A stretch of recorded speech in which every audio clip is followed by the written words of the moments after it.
What's up?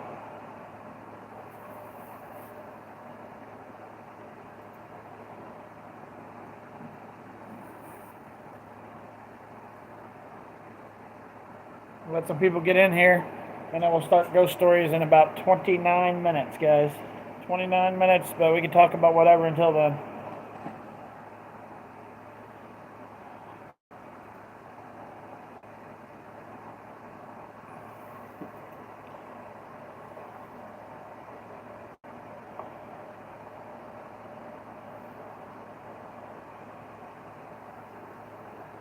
Who's on?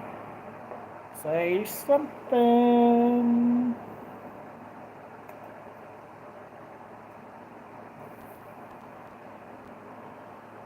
Alright, it's working.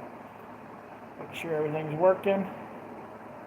Working.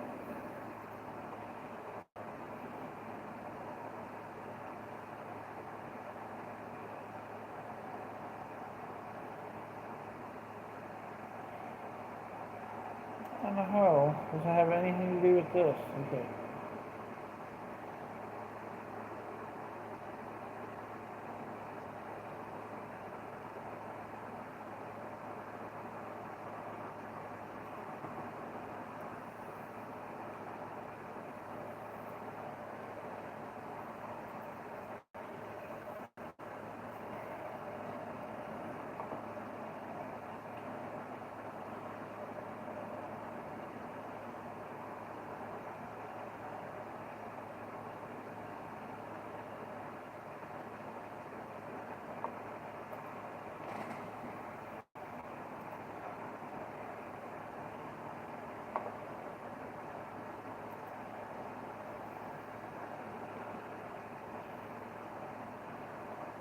Damn it, why'd you go all the way back, you stupid thing?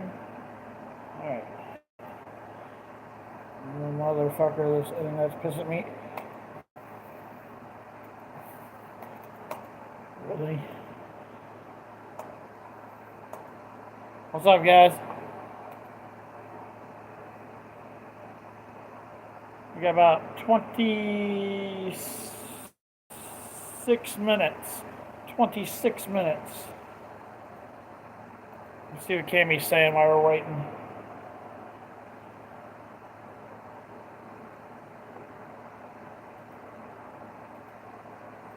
Hold on.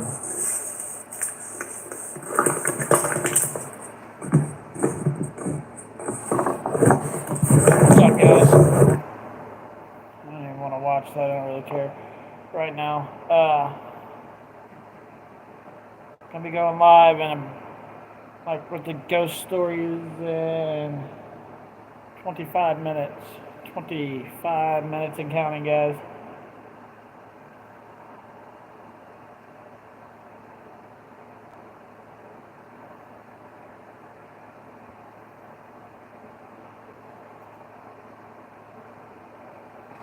I was hoping to find like a ghost video to play until everybody get a chance to get in here, because we'll be talking about the ghost stories at exactly 8 o'clock.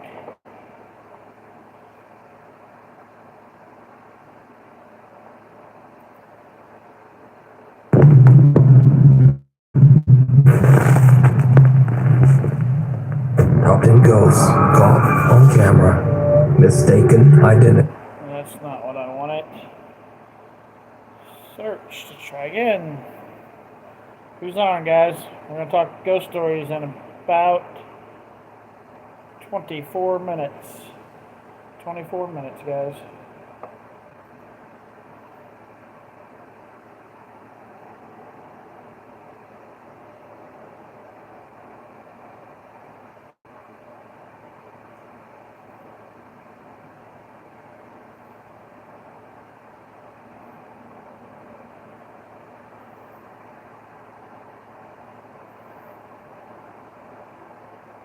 What are you guys up to?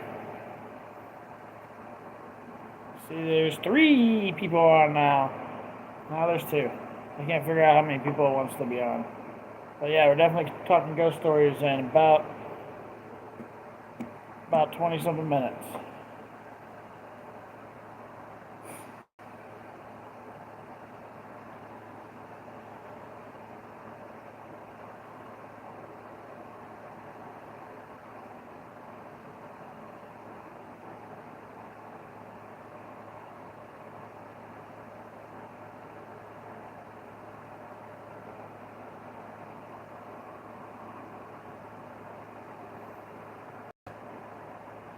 Uh,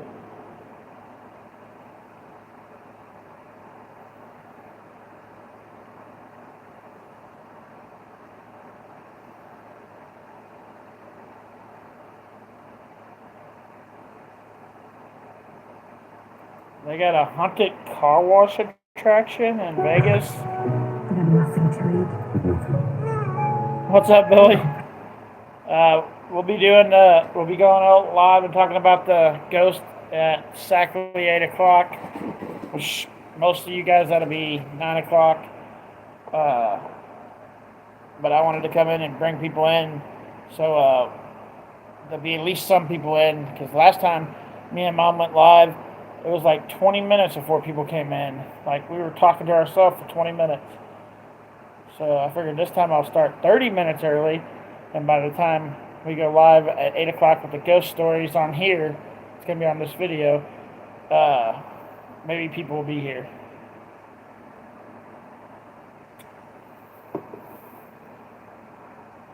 Alright, man, we'll see you then. Well, it'll be it's 8 o'clock here, but I think it's 9 o'clock where you're at, probably. Which is in like 21 minutes. 21 minutes. We'll be talking about the ghost stories in 21 minutes.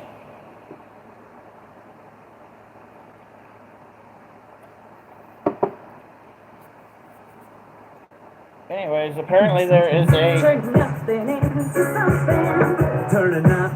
yeah, so it'll be 9 o'clock at your place. It's amazing what you can do with nothing and a little elements.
Go look up horror car wash. It's pretty cool looking.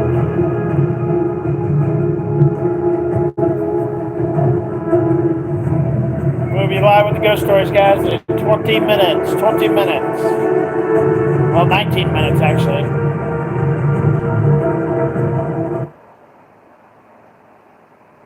Okay, I'll probably never get to go to Vegas, so I won't get to go here. But it seems pretty cool. Like, I almost want to go just to go to the car wash.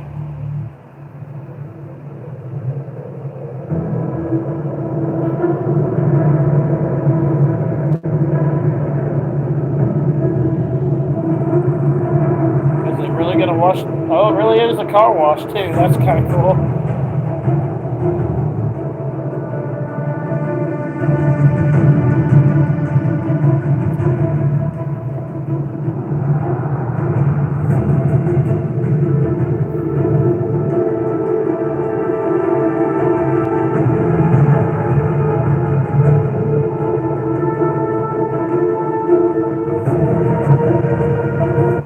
I wish my internet didn't suck and I could turn it where you guys could watch it with me.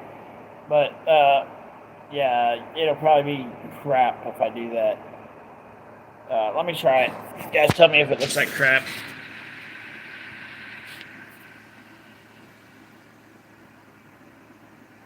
I added my first videos to...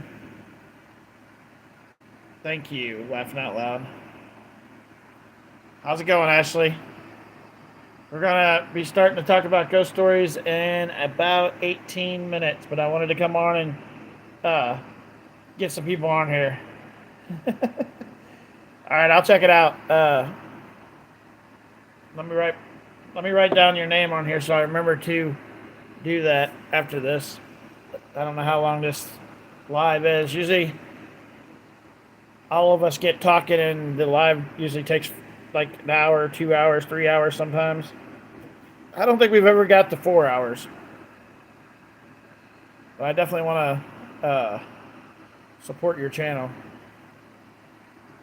Did you do it on your animals?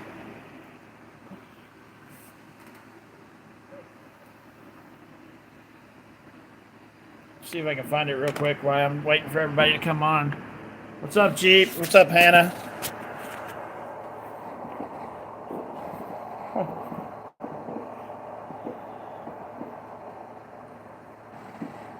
Yeah, guys, we'll be talking about ghost stories in 17 minutes, but I wanted to let people have a chance to get in here. So let me see if I can find you real quick. Ashley 87.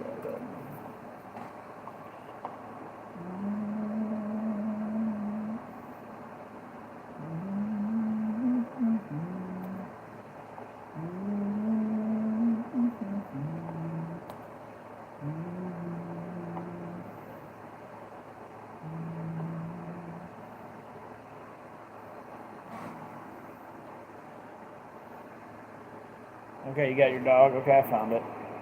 All right.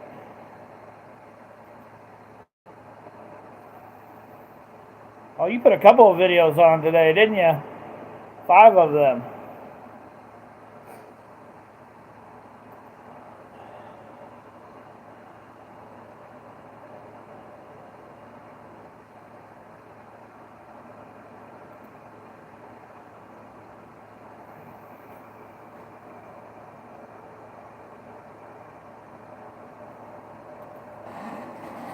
Love living on a farm.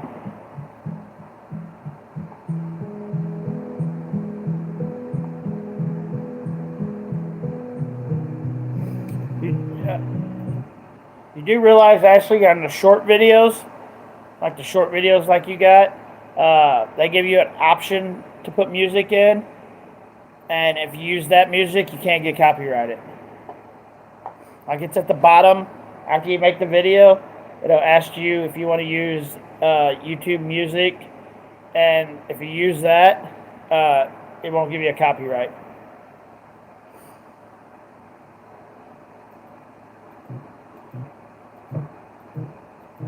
Come on, I press play. Play.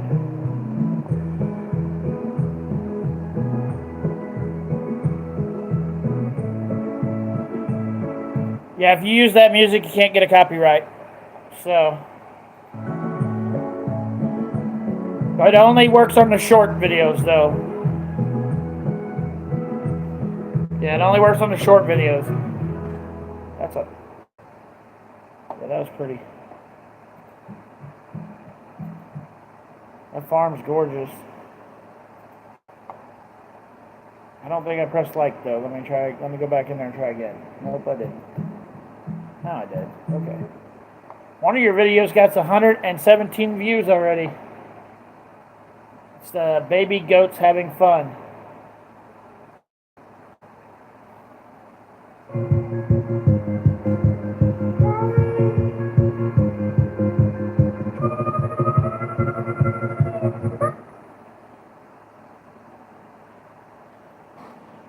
I know when I uploaded them, they said they checked it for copyright and said it was okay. Yeah, it won't copyright if you use the music from the shorts. We just had a new baby about 20 minutes ago. I'm on your second one now. It's the baby goats.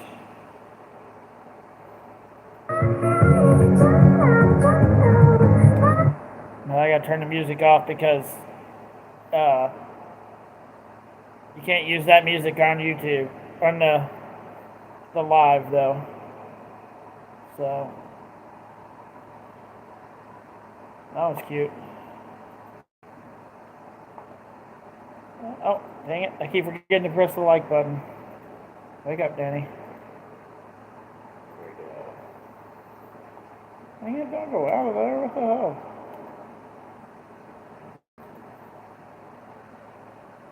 Oh my! This computer is pissing me off today.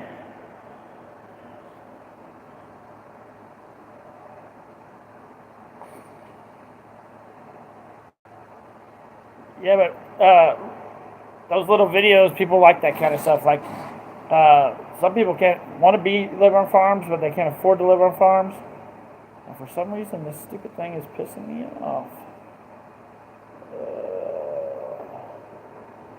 Let's try this again. I'm trying to watch the videos, but it keeps... Really? You dumbass thing. There it goes. Finally. Oh. Oh, that's cute. The goat jumping up on, I'm assuming, your lap.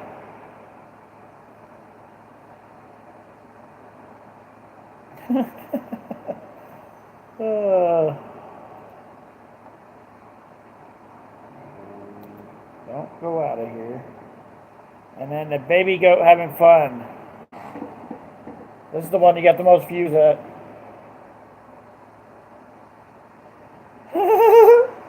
Oh, that's cute. This is jumping. Oh, they're all having fun, aren't they?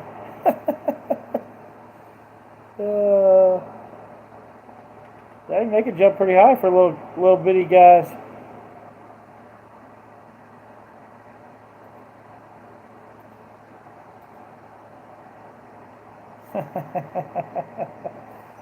Oh, yeah, I see why that one got the most views. That was kind of cute.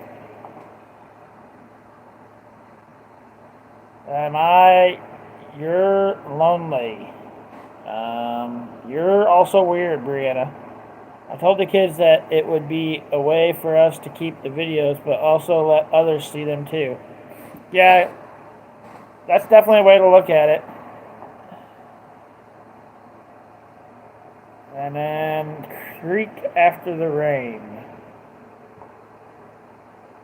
Ooh, damn, the creek got a lot of water after the rain, didn't it? Like, I got a creek that runs along the backside of my yard, and when it rains, it floods my backyard.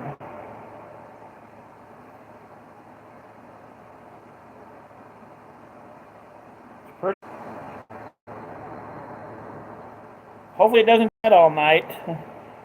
Completely no internet. Man. Yeah, I don't have any internet. Is this internet running or not? Yeah, it is. Okay.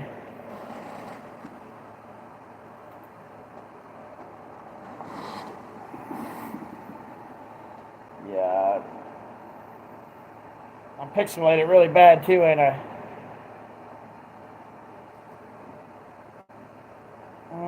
It's gonna make me mad.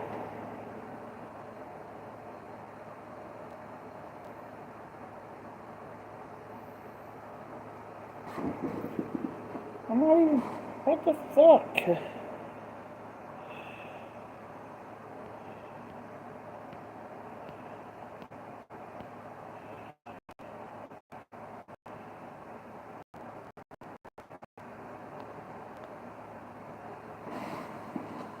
Yeah, the internet keeps messing up, so I don't know if you guys are...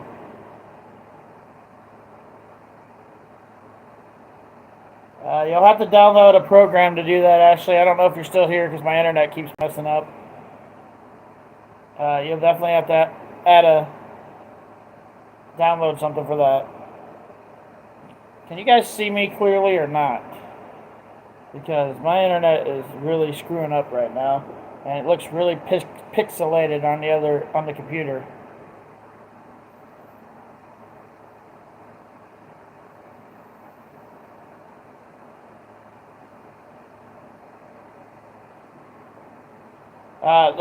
There's a program. I don't know if are you doing your videos like through your phone, or are you doing your videos like with the camera and then uploading them?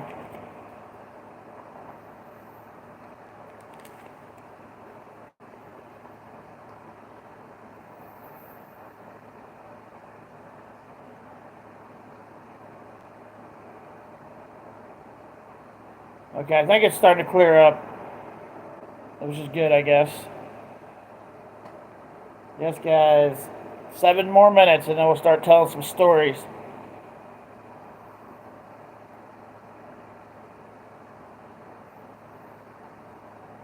Yeah, there's a bunch of apps. I'll have to look and see which one's the best one because I don't edit any of my videos. But I'll have to look once I get off here. Actually, remind me, like, post on the group and remind me that you want me to look up apps that will help you edit. There's 2 edit apps. I can't remember their names, but they're both on Google. I don't know if you have Google. Do you have Google or do you have iPhone?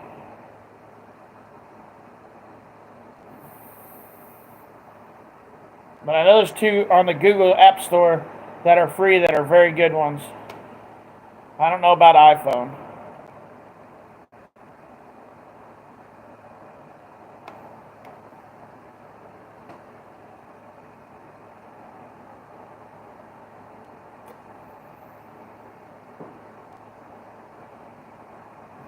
Oh, so you got a Google and an iPhone. Okay. Yeah, remind me, because I'll probably forget. But I'll look them up. There's 2 of them. I don't remember what they were because I used to make longer videos and I used to edit my videos, but I just stopped doing it. I was like, people are going to like my videos the way they are or not. But some people like to edit, so I get it.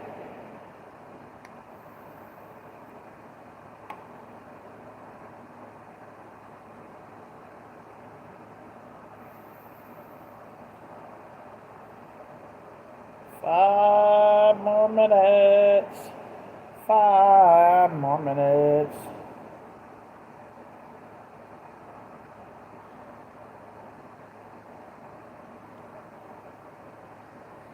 And then hopefully the internet will stay working good. We'll see. You can only hope for the best, right? Who's all here besides you, Ashley? I think, according to this, there's only one person on besides, like, me and you.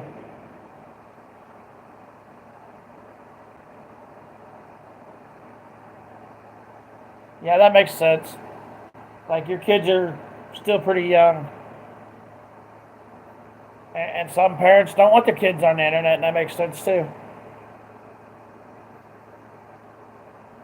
Yeah, we're about to start Jeep in about 4 minutes. 4 minutes, bud.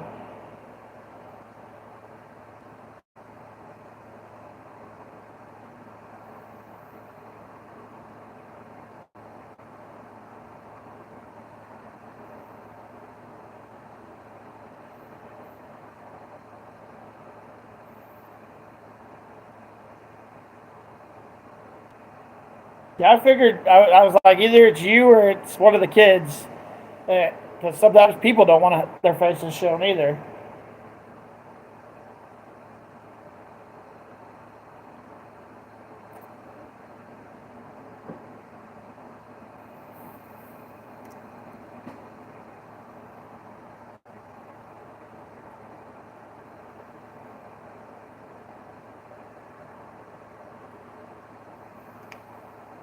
Three people on.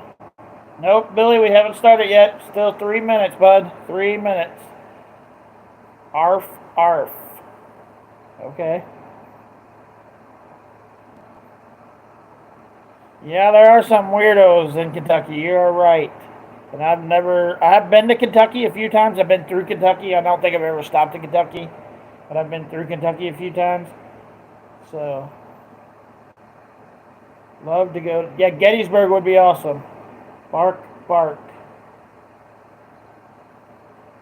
3 minutes, guys. 3 minutes. Like going to Gettysburg at nighttime would be awesome. Like, there's got to be some scary stuff at Gettysburg. Like, we have a war story we're going to tell you guys tonight. Something that me and my mom seen that's pretty awesome.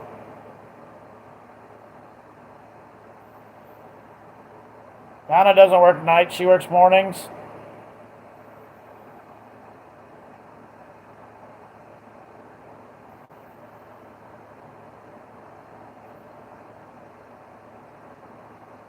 I didn't say you all. I said there's some crazy people in Kentucky. Not all of you. Like, I'm even starting to think Britt might be a little out there too.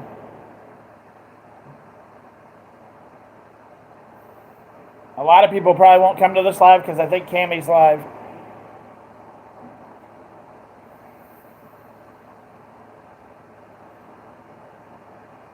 Well, you can come in and tell them once we get started if you want, Brianna.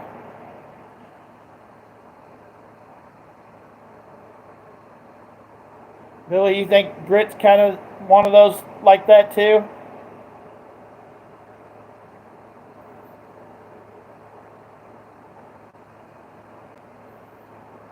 One more minute and then I'll holler from my mom and we'll get started.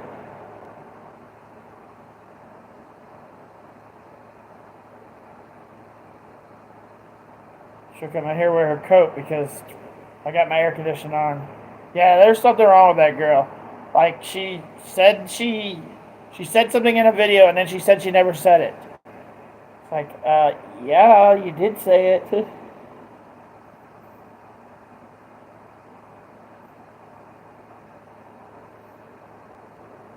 Yeah, and she doesn't want anybody to record her lives. Well, it's YouTube. You go live, somebody's probably recording you. Like right now, there's probably somebody recording me.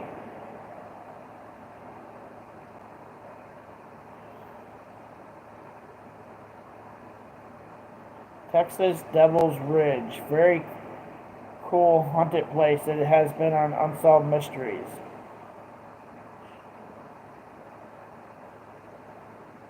You ready, Mom? I'll probably have to go in there. Like there's my room, the dining room, the kitchen, and then the front room. I'll probably have to go get her.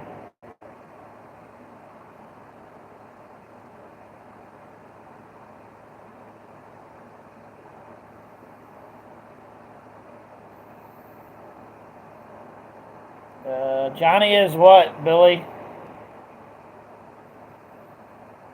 Apparently he changed his name on his YouTube yet again. Let me go get her. Hold on, guys.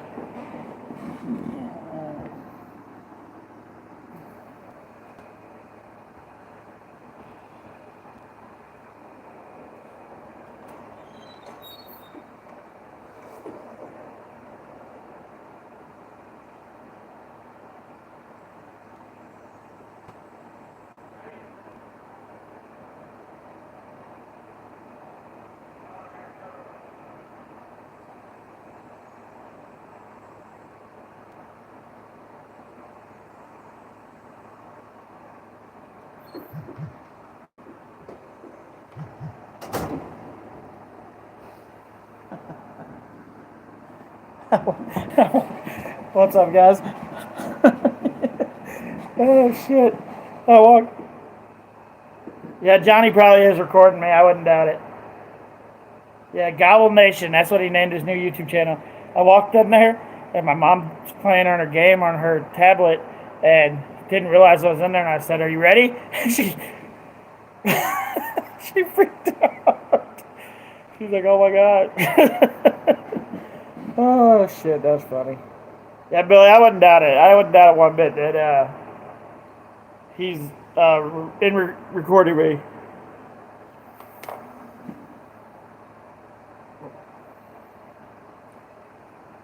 All right, guys, tell me a story.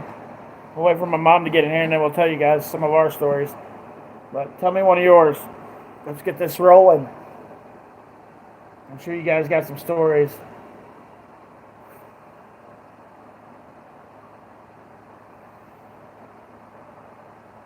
WEM. Yep.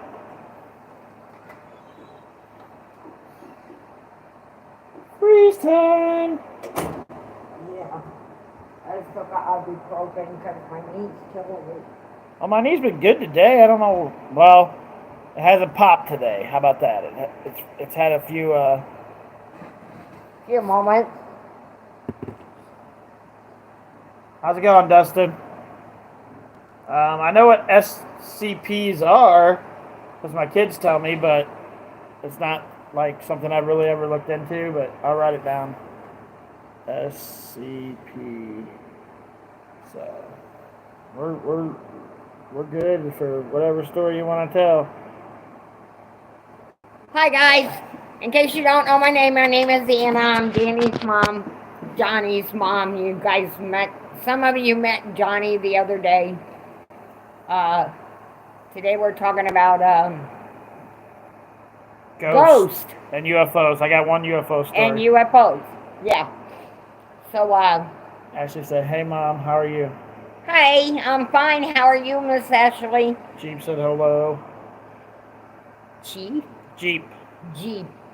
Like the word, Like the a car vehicle, Jeep? Yeah. Okay. Hi, Jeep. I didn't want to say anything and it'd be the wrong name. Ashley put, we have a black shadow that walks down our hall. You can hear the steps at night when we are all in bed. There's, like, where my bathroom is, like, if you're, it's going to sound bad, but if you're sitting down on the toilet in the bathroom, you can see the light underneath my door. And I brought my mom in there before just to stand on the other side of the door. And you can literally see shadows walking back and forth in front of my door. Yep. I'll tell you about an incident when. You're going to tell them about this one here? No, this is about Stanton. Before we go to the one that happened here, she's going to tell you a different one. But I'll give you some history before she tells you the one here, because we both have two different theories of what we think it is. But she's going to tell you this one first. Okay. When Ted and I, which is Danny's dad, first got married, we moved into a house with my aunt and uncle in Stanton, Missouri. And we had like the back room, which was away from the rest of the house. So we could come and go as we pleased, you know. It's just like a bedroom, you know, like you'd rent a motel room, whatever, you know. Well, my aunt kept telling my uncle when he would come home from work, because he was a mechanic and a truck driver, she would say, there's somebody out, because this is when they had outhouses, guys. But she'd say, there's somebody out by the outhouse, Alvin, and they're shining a light. They're looking for something out there. And she told him this all the time. And he just acted like she was nuts. Well, she got tired of it because she knew she was seeing something but wasn't being believed. So Ted and I finally decided to rent this house. And Danny at the time was, oh my goodness, he was a baby. He couldn't have been more than 4 or 5 months old. And when we first moved there. And so Ted worked nights too. And all of a sudden I started seeing this light out in the back field. And it was like going like this. Like somebody rocking with a lantern. Like the old-fashioned lanterns, you know, and I'm like, it would scare me so bad. And I would be like, somebody really is here. Somebody's looking for something. You know, all these thoughts go in your head. Are they looking for a body? Are they looking for treasures? Are they looking for something they buried? Is there drugs out there? I mean, when you're a woman by yourself and you have a child, that's the kind of things you think about. Well, I'd tell Ted about it all the time. And he'd just tell me I was nuts. I wasn't seeing nothing like that. I was totally nuts. Okay, so I guess me and my aunt are both nuts. You know, so I just let it go and quit saying it to him. Well, we had a phone in our house, and it was in between the front room and the dining room, which were basically attached together, but the phone was like right in the middle on the wall. Well, Ted and I didn't have the money when Danny was born to have a phone. But that phone started ringing. And I would tell Ted, the phone's ringing. And he'd say, you're nuts, Anna, you're absolutely nuts. And I'd say, no, Ted, you go to work and the phone starts ringing. And I said, I'd pick it up and nobody's there. And he called me nuts all the time. until he was home on a Saturday one time and the phone started ringing. And he was like, "Did you hear that?" And I'm like, "Yeah, the phone's ringing." He said, "We don't have a phone." And I said, "I know we don't. But I said, it's ringing, you better go answer it." And no way would he get out of bed and go answer the phone because we knew we didn't have a phone, and he said he wasn't doing it, So we just let it go, and the phone rang all the time. I mean, all the time, and it was not hooked up. Could have been coincidence or whatever. I know what a lot of yins are thinking, but the phone rang all the time. Okay, so it got to where the guy that was in the back field was coming up to the windows when Ted went to work. And he would knock on the window and just stand there and laugh. Just laugh. Here I am scared to death. I have a 5-month-old baby, and I'm like, what the hell? I'm here by myself. I don't have a car. I can't get anywhere. How's it going, James? And I'd look out the window and nobody'd be there. And this happened I don't know how many times. So one day, we had Danny's Aunt Terry, her son Jason, and her boyfriend then at the time, Stacy, were spending the night with us.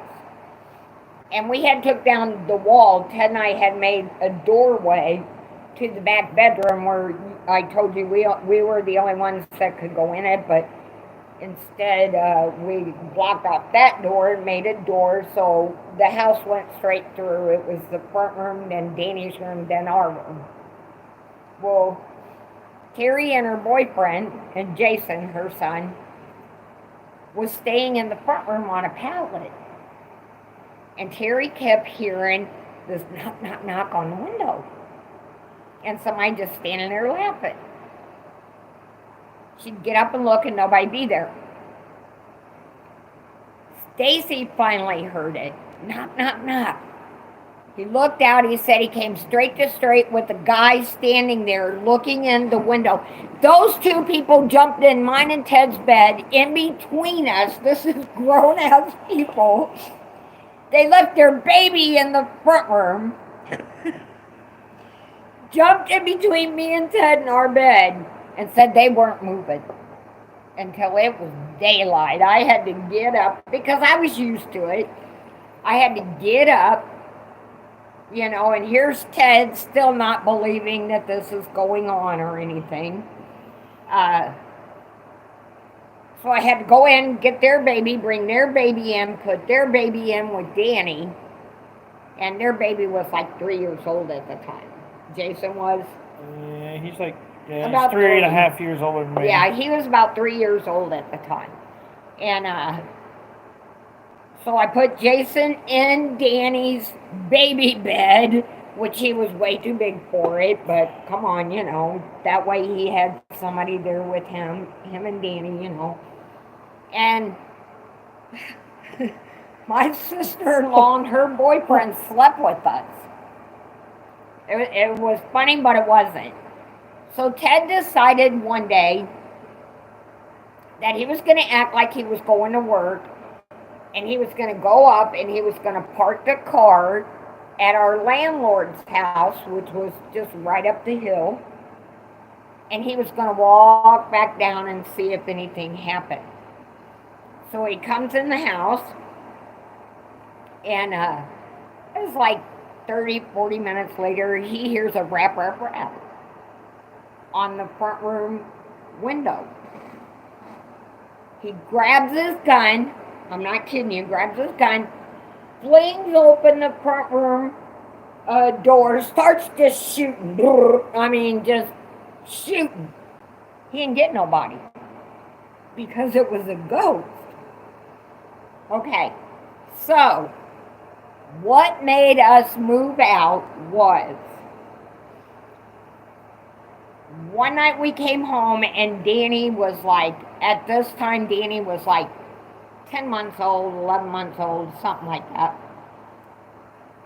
And he walked into his bedroom, and we had this green dresser, so solid, you guys. I mean, back then they made dressers that you had to beat the hell out of them in order to tear them up, and sometimes take a chainsaw to them. They were so strong.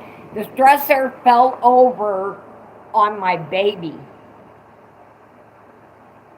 I thought my baby was dead because it just went right on top of Danny. And I was like screaming, Ted, we've got to get out of here. We have got to get out of here. Something's wrong. This ghost is upset. We've got to get out of this house. Well, Ted called his grandma so we could take a lot of stuff in our car and leave it at his mom's, and his grandma could take me and Danny to her house. And then Ted would come over, and we'd figure something out from Grandma's house. Grandma pulled in the driveway. This is Grandma Parker, religious to a fault. The Bible was everything. This woman, I know we all do wrong, but this woman did no wrong. Everything she did was by the Bible. She said, get in the car. I ain't never coming back to this place again. It's evil. And as we were all pulling out, Ted looked up and finally seen the guy in the back with the flash lantern looking for whatever he was looking for. Well, it was like we did move. We actually moved to Vida, which is up by Rolla, Missouri. We moved out that way. Years later, we went to Texas and spent some time with my grandmother. And this is when Johnny was born. Johnny was a brand new baby. But Danny was still little, 2.5, maybe 3 at the time. Well, I can't be 3 if I'm only 2 years older than him. I said 2, 2 You said and a half. 3 years. I'm not 3 years older than him. I'm only 2 years older than him. Okay, yeah, 2 years older. 2 years and a month or 2 or something like that. Yeah, my kids were close together. But we went to my grandmother's in Texas, and I was telling my grandma about this. I was saying, Grandma used to live down the hill from this house we stayed in. And I said, Grandma, it was haunted. I said, it's really bad. I said, this ghost was always out in the back field looking for something.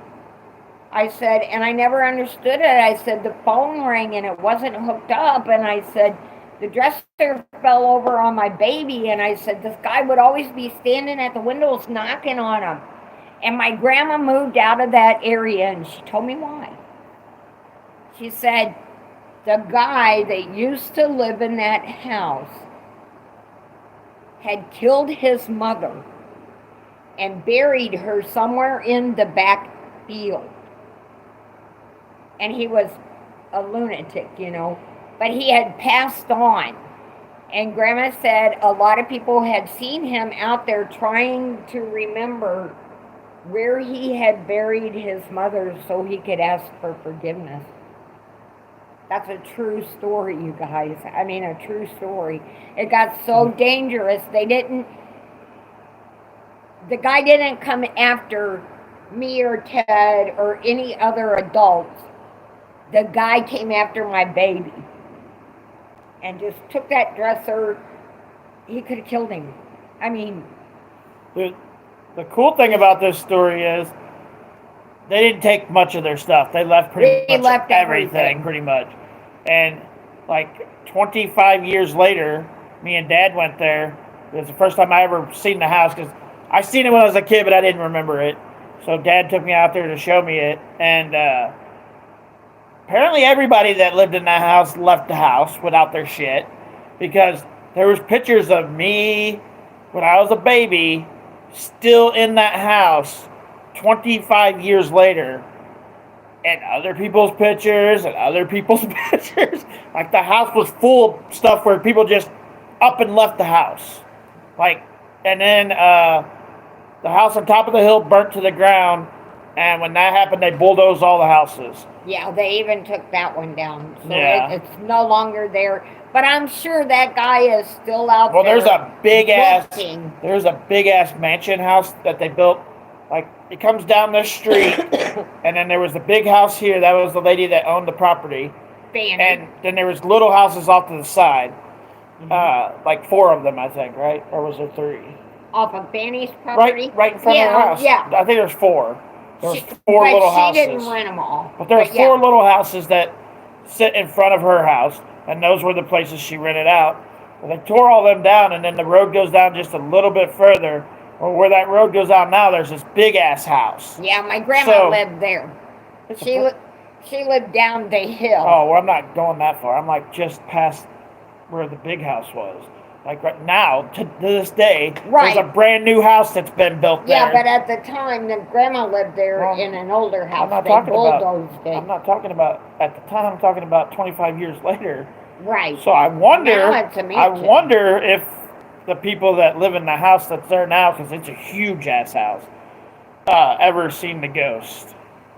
Because they live just catty corner from the property. Yeah, it's just like it's almost like a Y. Like our driveway came this way, and their driveway went around this way. So it was like almost like a Y. I imagine these people own all the property because like this house is huge.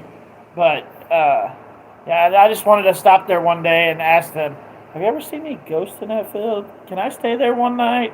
I don't care, fucking ghosts don't scare me, but it would just be cool to go camp in the field for the night or something. It was one of the scariest things that I've been through, and I've been through a lot in my life, but that was scary because I almost lost my baby to a ghost. So to go back a little bit, Ashley, we read Ashley's, but we'll read it again in case some new people come in. She put, we have a black shadow that walks down our halls. You can hear the steps at night when we are all in bed, which I got a story coming for that too. And Kane's put, went to Waverly Hills Sanitarium or something. Sanitarium. And saw shadow figures go by me and disappear in the air. Is that amazing that you can actually, guys, we cannot say, because the Bible says our souls will be risen. If you guys got stories, write them and we'll talk about them. So where does our soul go before God comes back to get us all? Is our souls walking around with us? Write it out, James. Are they right beside me? Is my mama sitting here with me and my Grammys and both my dads? And are they all sitting here? Do they come and check on me? Which I believe my mother does. And I'll tell you that story, but... Okay, so here we go. In the house I live in, this house right here that we're in right now,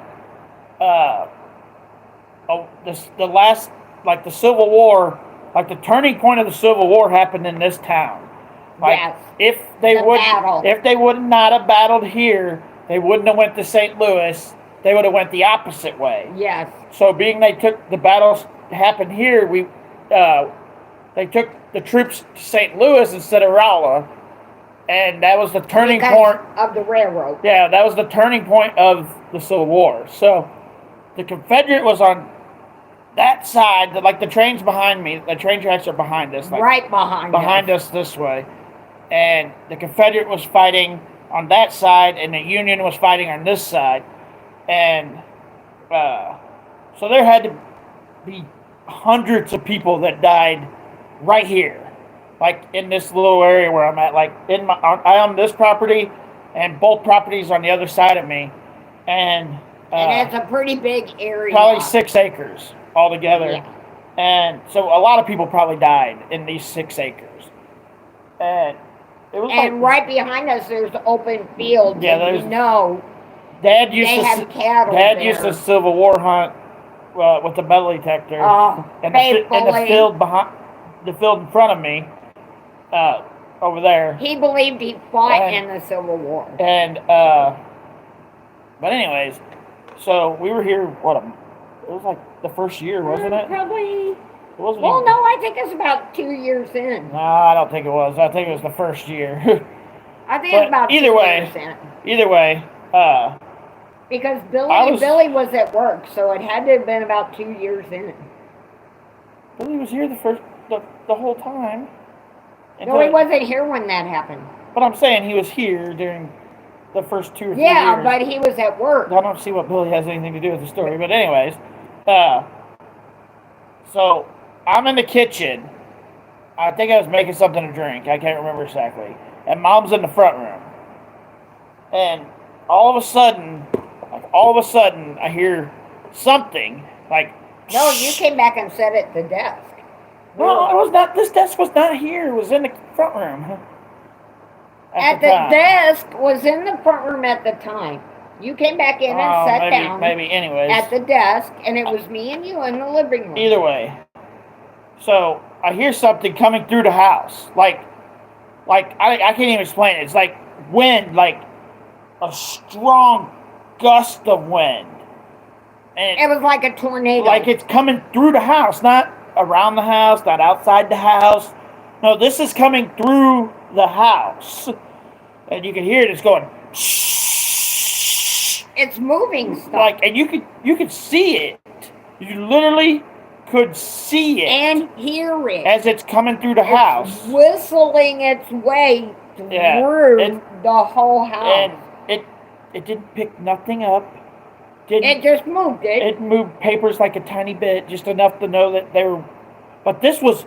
Whatever this was huge, because you could hear it and you could see it. Like it was a white... Like cloud... coming through the house, and it puts you in mind of a tornado, but there was nothing going on outside. This come through the house. It didn't go around the house. This come through the house. It came through the front door. So my theory, Mom's theory is different, but they both go with the Civil War theory.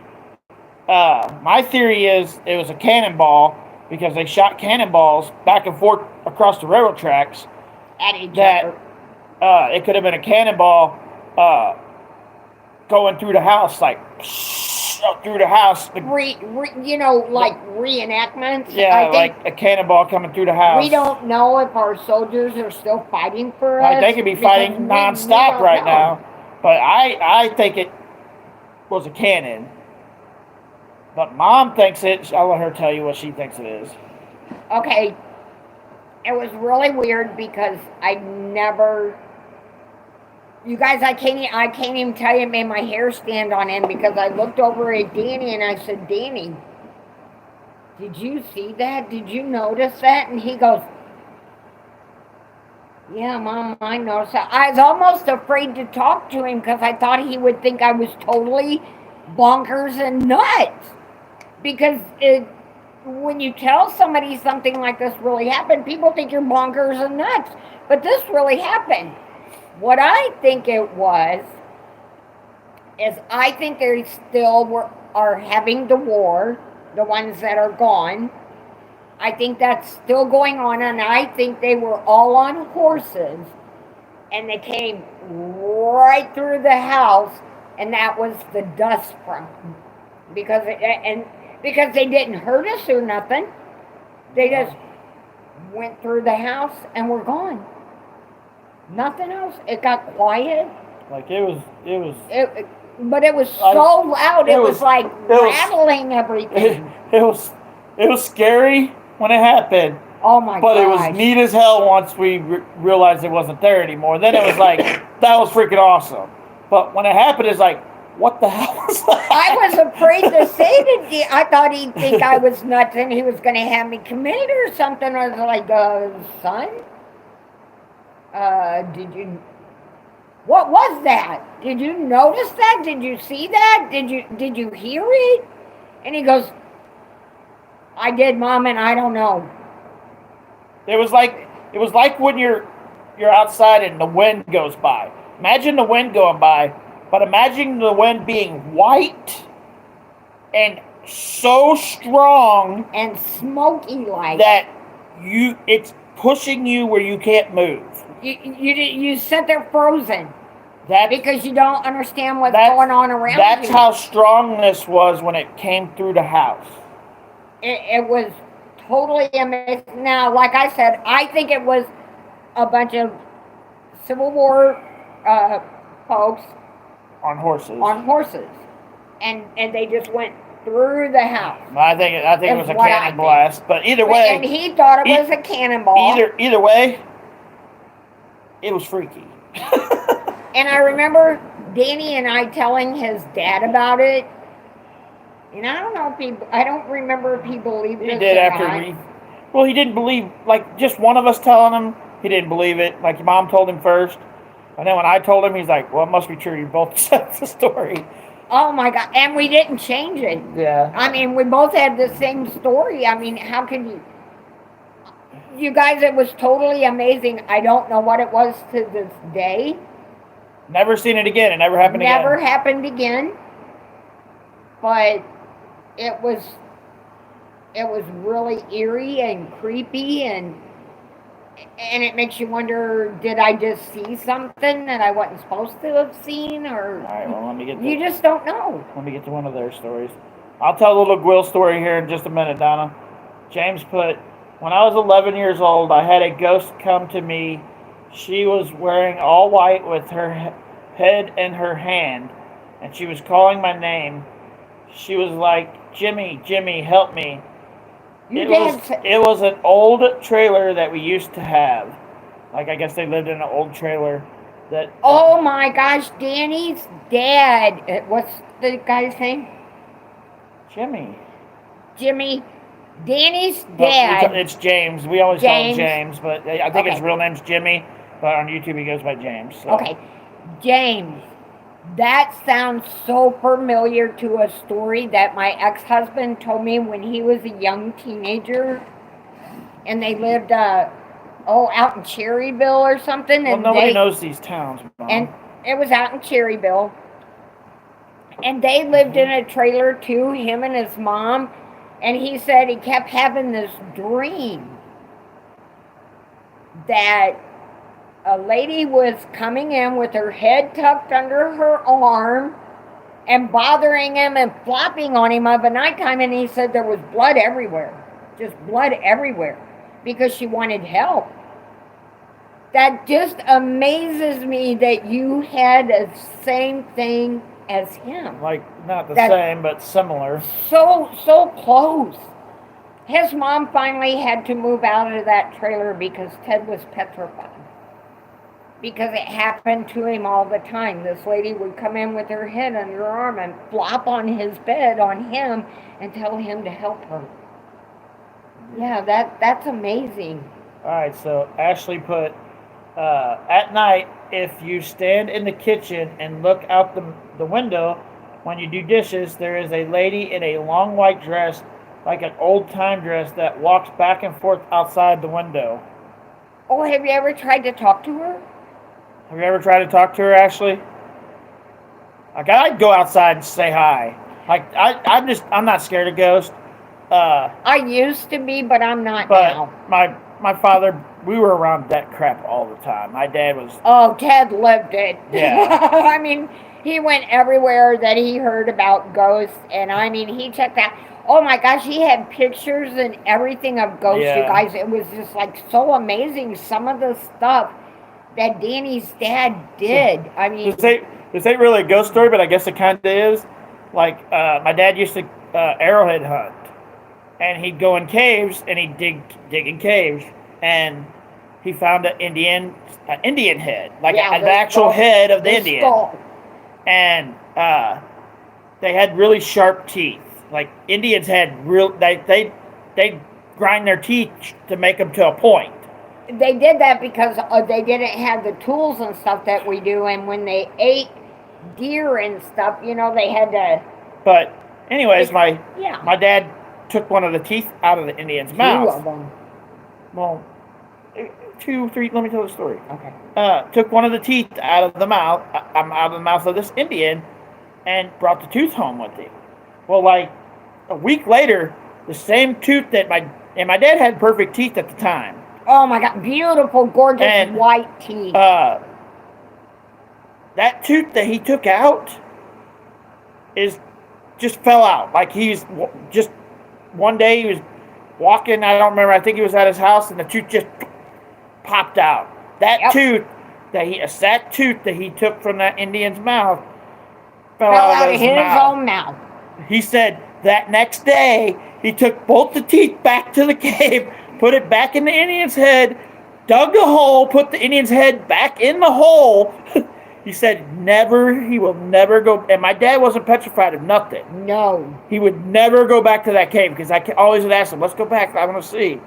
No. He would not go He wouldn't even tell me where it was. And he never went back. That's when Ted and I was married. And yes, the exact tooth that he brought home fell out of his own mouth. And I told him, I said, Ted, what you did is you desecrated a grave.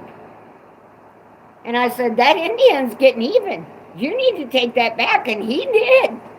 Yeah. He absolutely took the teeth back. Which I thought that was, it's not really, I guess it's kind of a ghost story because the ghost come for his tooth. Yeah. And took Ted's. Yeah, Ashley said, you asked her if she ever tried to speak to it, and she put, but she don't look at you. She just keeps walking from one side to the other. Ask her the next time you see her if there's anything that she's looking for, because sometimes ghosts are looking for things, you guys. They're looking to find something, or they might even be looking for a gravesite or something. They could be walking in their home, even though you're not seeing a home, Ashley. They could be actually in their home, and you're just seeing it because it's a different realm. Yeah, a lot of people don't understand the difference, but this lady could just be walking in her home, and it just looks like she's walking outside because we're on different realms, different decades, levels, different everything. But sometimes I think our minds can see things that we're not supposed to. All right, is what I think. James put, and this happened whenever. Okay, this is back to the ghost that came to his room. And this happened whenever we were first came down here. Oh, no, this is a different story. When we first came down here, my stepdad's mom and them had an old car. They took the battery out of it, started by itself, and they don't know how it done it, but they started it up by itself and went down the road and stopped right back where it was parked at. That would. You mean it drove itself? Is that what you're saying? The car drove itself like Christine? I don't know if he's saying it drove itself or if the car started without a battery. It says started up itself. Yeah, that's kind of what it says. He hasn't rubbed back yet. Oh my goodness, that would be creepy. Yeah, I don't even know if I'd like to see something like if I seen a car that was driving around. I mean, if it was a newer one where they have the cars that do drive themselves, but I don't know. Seeing somebody's car that's not one that's supposed to do that start itself up and take off like Christine, I'd be out of there.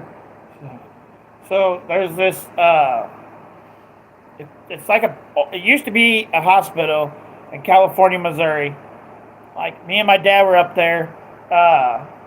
We were getting this display case, like this huge ass wall display case. Oh, Ted loved display cases. It was beautiful. And we were there for most of the day tearing this display case down so we can bring it home because the guy sold it to Dad for I think like $500 or something like that. But I was like, we got to explore this place, Dad. Like this is a big ass like a scary looking hospital from back in the centuries ago. Like 1800s. Throughout life, it had been a hospital, it had been a mental institution, it had been a place where nuns stayed. Kids stayed there, orphan home. all kinds of things in there. Lots of people, like hundreds of people, have died in this building. And so we got to where you're walking down the stairs into where they'd keep the bodies, like when people died. To the morgue. Into the morgue, yeah. But it's not a morgue anymore. It's a different room, but it used to be a morgue in a previous time in the building. So we're walking down this staircase going down to this morgue because, well, we're nosy. I wasn't with them. All of a sudden, Dad goes, "Duck!" And I was like, "Duck?" Like, because something hit him. Like, you could hear it clear, like it clanked. Like, clank hit him across the forehead. And I was like, "Duck?" He's like, "Yeah, Duck, there's something on the roof." They were inside the building. I'm looking up. They're in the basement. Like, I'm looking up. Like, I'm like, "Dad, the roof's 10 foot above us. Like, this roof's 10 foot above us." He's like, no, Duck, there's something there. You're going to hit it. I was like, "No, there's nothing here, Dad. What the hell are you talking about? There's nothing here. There's no way I can hit my head on anything. This roof's 10 foot tall." And he looked around and turned around and looked up. He's like, "Well, look down, like, because maybe he knocked something off the wall." Nothing. The most excited I've ever seen I've seen my dad excited, but this is the most excited I ever see my dad. He's like, "That fucking ghost just hit me right in the forehead." It clanked, like, it hit him. Had a knife. It hit him so hard. Like, as I was standing behind him, you could hear it go clank across his forehead. So I thought he hit something on the ceiling too until I looked up and realized the ceiling's 10 foot above us. Whatever it was, it didn't want us down there because it hit him pretty damn. Like, he had a red mark across his whole forehead. Yeah, he took pictures There of it. was nothing on the ground, nothing on the wall. No pipes. No pipes, nothing hanging off the wall, and the ceiling was 10 foot above us. And he still got hit in the head by a pipe. Something hit him He said across it was the a head, pipe. and it clanked, like, clank! I heard it hit it, And he had the marks. and he had a mark across his forehead. It was crazy. He just, he came home and him and Danny were both telling me the story, and I was like, oh my gosh, I wouldn't want to go back there. Oh, they wanted to go back instantly, immediately. They both wanted to go back and do it again. I'm like, no, not me. I want to go back there still to this day. It's freaking, that building is freaking awesome. It's amazing, beautiful building. I'll see if I can find the pictures, because I took pictures when I was there. Like, it's a gorgeous building, but nobody can do anything with it because it's full of asbestos. Yes. Like, the whole building's full of asbestos. But it's gorgeous. But it's and it's finally seeing its age and everything, but you can absolute- still look at the it. freaking rolling. and it's it has beautiful. freaking spiral staircases and like paintings on above the wall, and like statues going up the stairs. There's statues at the top of the stairs And at the bottom, and it's just like. It's just gorgeous. Only certain people were even allowed to go in the building, like, and because it does have they don't want it, asbestos. and plus they don't want it tore up. Right. But it has asbestos too. Like, I could get permission to go in the building. If I think about it, I'll see if I can get permission again. Because I know the guy. Me and Dad went and talked to him. And I'll have to get some masks because it's probably way worse now. That was 12, 13 years ago. Yeah, it's been a while. Yeah, so I'll have to get some masks and go back and take some pictures. It's beautiful. Absolutely gorgeous. James put, yes, drove itself without a battery in it. It was an old Ford truck. There was somebody behind that wheel. Somebody didn't want you guys to have that vehicle. That's weird. I've never seen, I've heard of that. I've never seen that. I'm not saying it's not true. I'm just saying I've never seen it. Look up ghost, like when you're done watching this video, guys, look up ghost car on YouTube. Like, just put ghost car. The cops are chasing this car. Your brother's seen one, remember? Well, let me tell this story. Okay. The cops are chasing this car, like literally chasing this car. It spins in the middle of the road, and you can see it looks like a person, but it's hard to see. Right.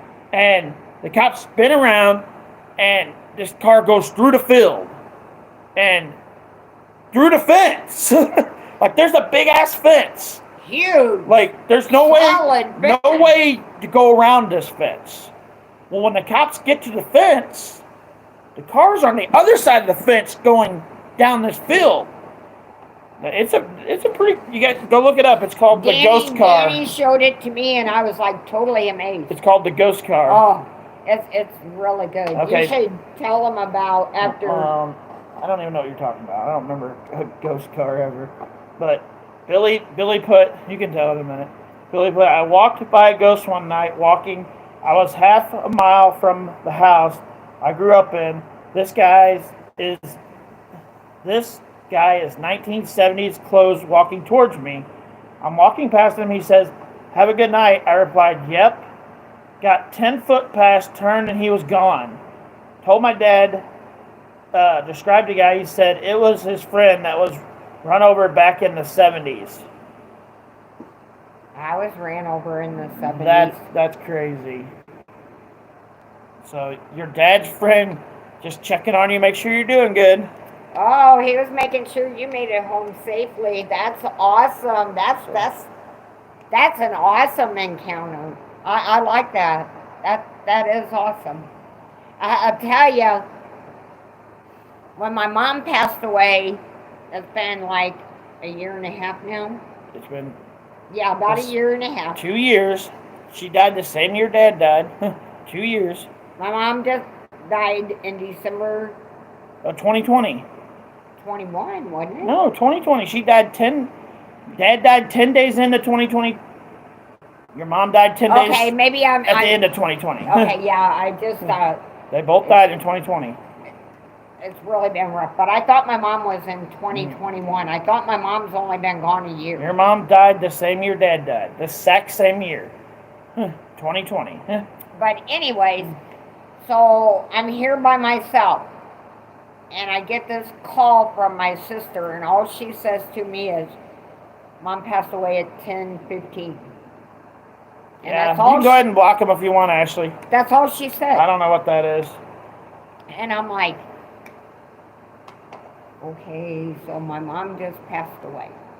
The only time I didn't go and see my mom, you guys, in 30 years, but I didn't want to see my mom in the trauma unit again, because I'd already seen her like that once, and I couldn't bring myself to go and do it again.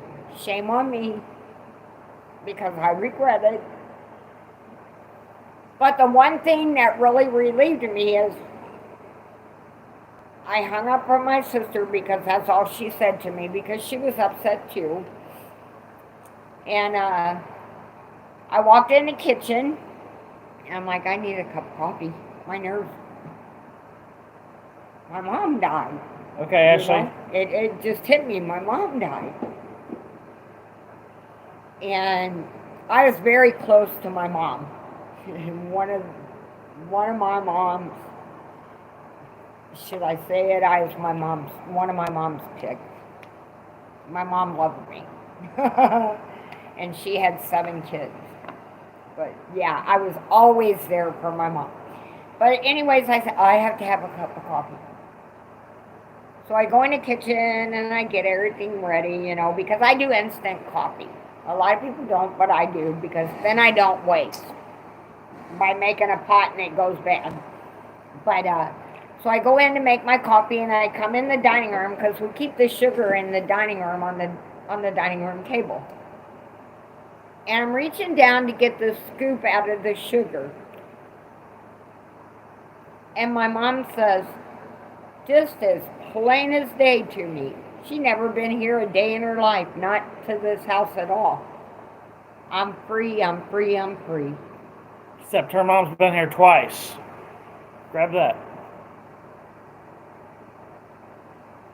And that's the only thing that kept me from losing it, because my mother had, since my dad passed away, my stepdad, my dad, Since he passed away, my mom always said she wished she was dead. I know we're not supposed to say that, but my mother did. My mother said it all the time.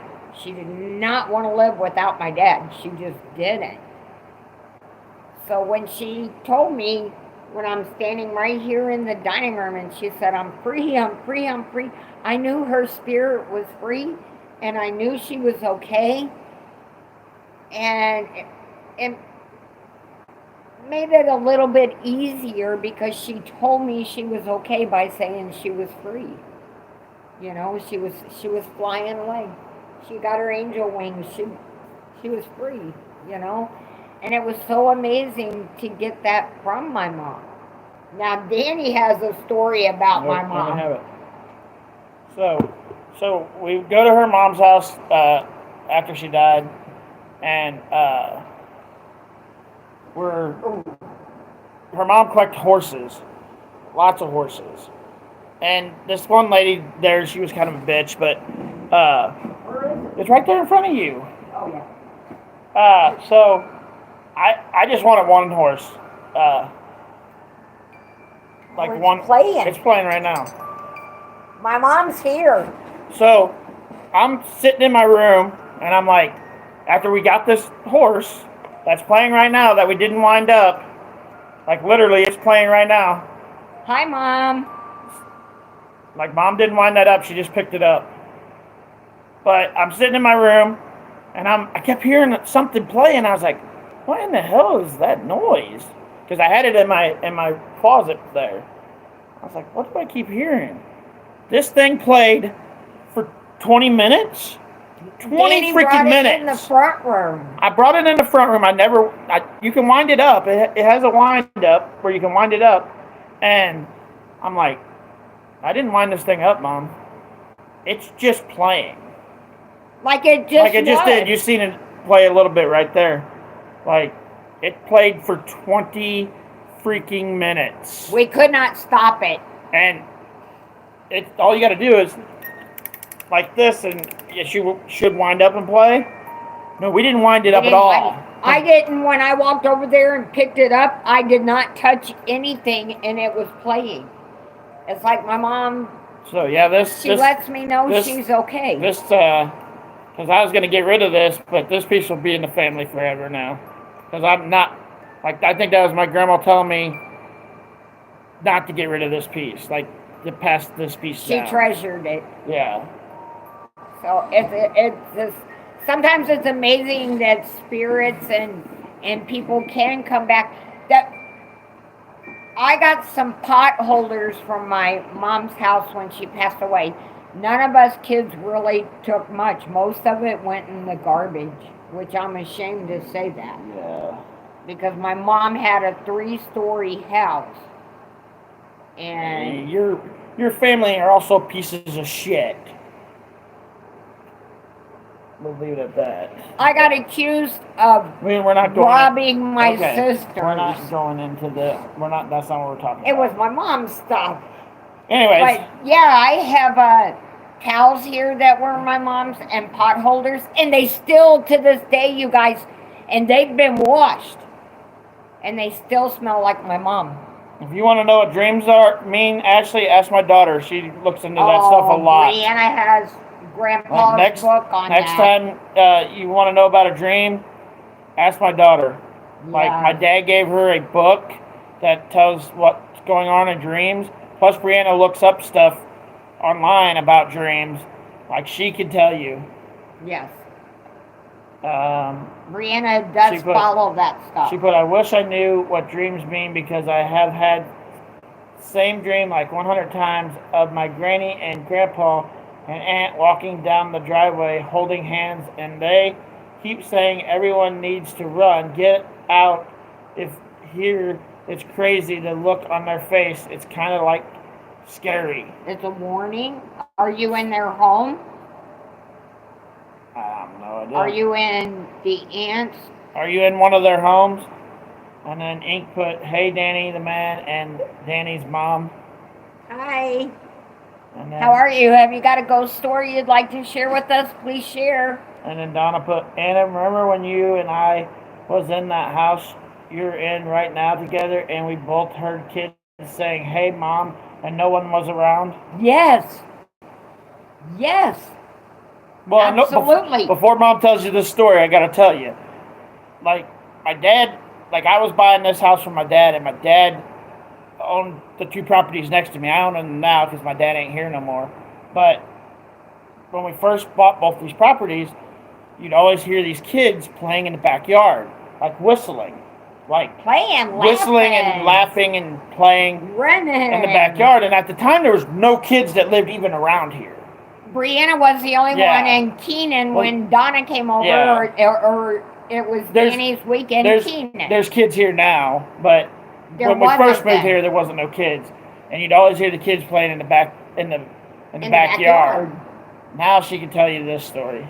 So Donna and I was sitting in the front room one night, and we're just sitting there, and the kids were in bed. They were littler then, you know. This was a few years back. So they went to bed earlier. And Donna and I was sitting there, and we were probably watching the Golden Girls. You know, if the truth be known, that's probably what we were watching. And Donna goes, "The kids are up." "Oh, they're not, Donna." She said, "Yeah, Anna, they're in there playing." So I sat there and I listened, just like her, and I could hear these kids playing. And I looked over at Donna, and she looked at me, and we kind of huddled together. If I'm not mistaken, Donna, correct me if I'm wrong. But we kind of huddled together, and we came through the kitchen, and we could hear them. We got into the dining room, nothing. We got in Danny's room real fast, you know. And we told him that we had heard kids playing in the dining room, and there was nobody there. There was nobody there. But Donna had thought that the kids got up and went in the dining room and was playing. I'm thinking that you're telling a totally different story than what she's telling, because this story they said, the kids said, "Hey, Mom." So you're telling... That one happened too. Somebody said, "Hey, Mom," and we both went to look, and there was nobody. Yeah, but you just told a totally different story than what she was talking about. But we had, the one night, heard the kids playing, and you should remember it, Donna, because it scared us both. We hurried into Danny's room because you thought the kids were up playing in the dining room. Now, there's another story about this house.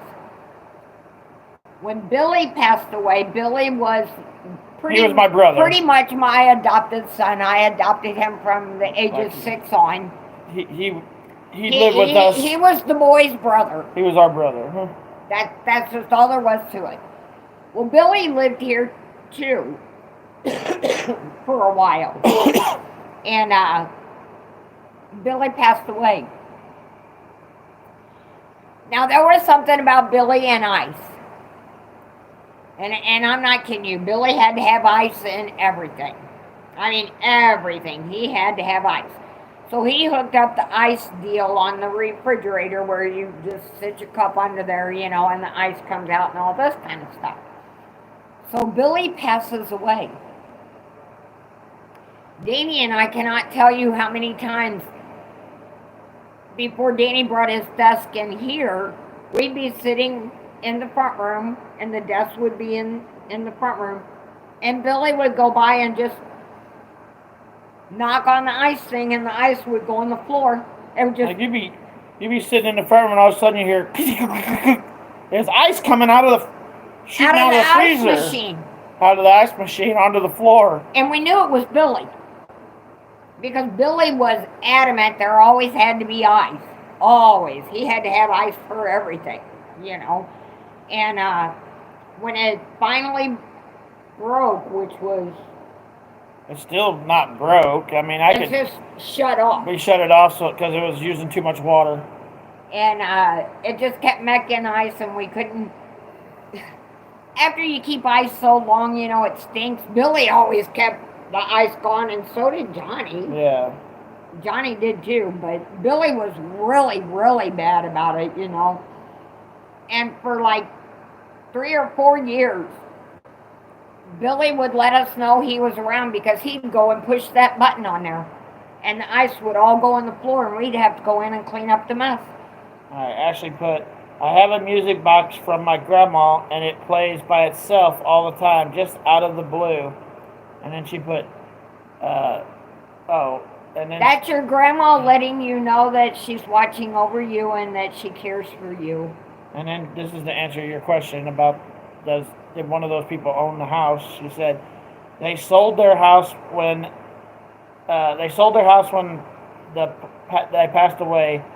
They weren't alive when we moved here. So do you think they're giving you a warning about the house you're in now? Is that possible that they're saying something's wrong with your house?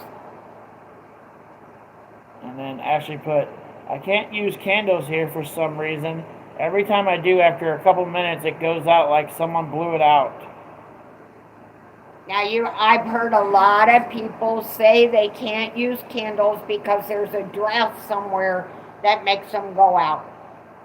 And Donna said the kids were awake and it was coming from the kitchen. Yeah, from the dining room area. Do you remember no one that? Was there. Yeah, no one was there, and you and I got scared and we got in Danny's room. Now, one night, Danny and I was sitting here. How's it going, Desiree? This is funny. It's not really a ghost story, but it's funny. Danny and I were both in the living room, and I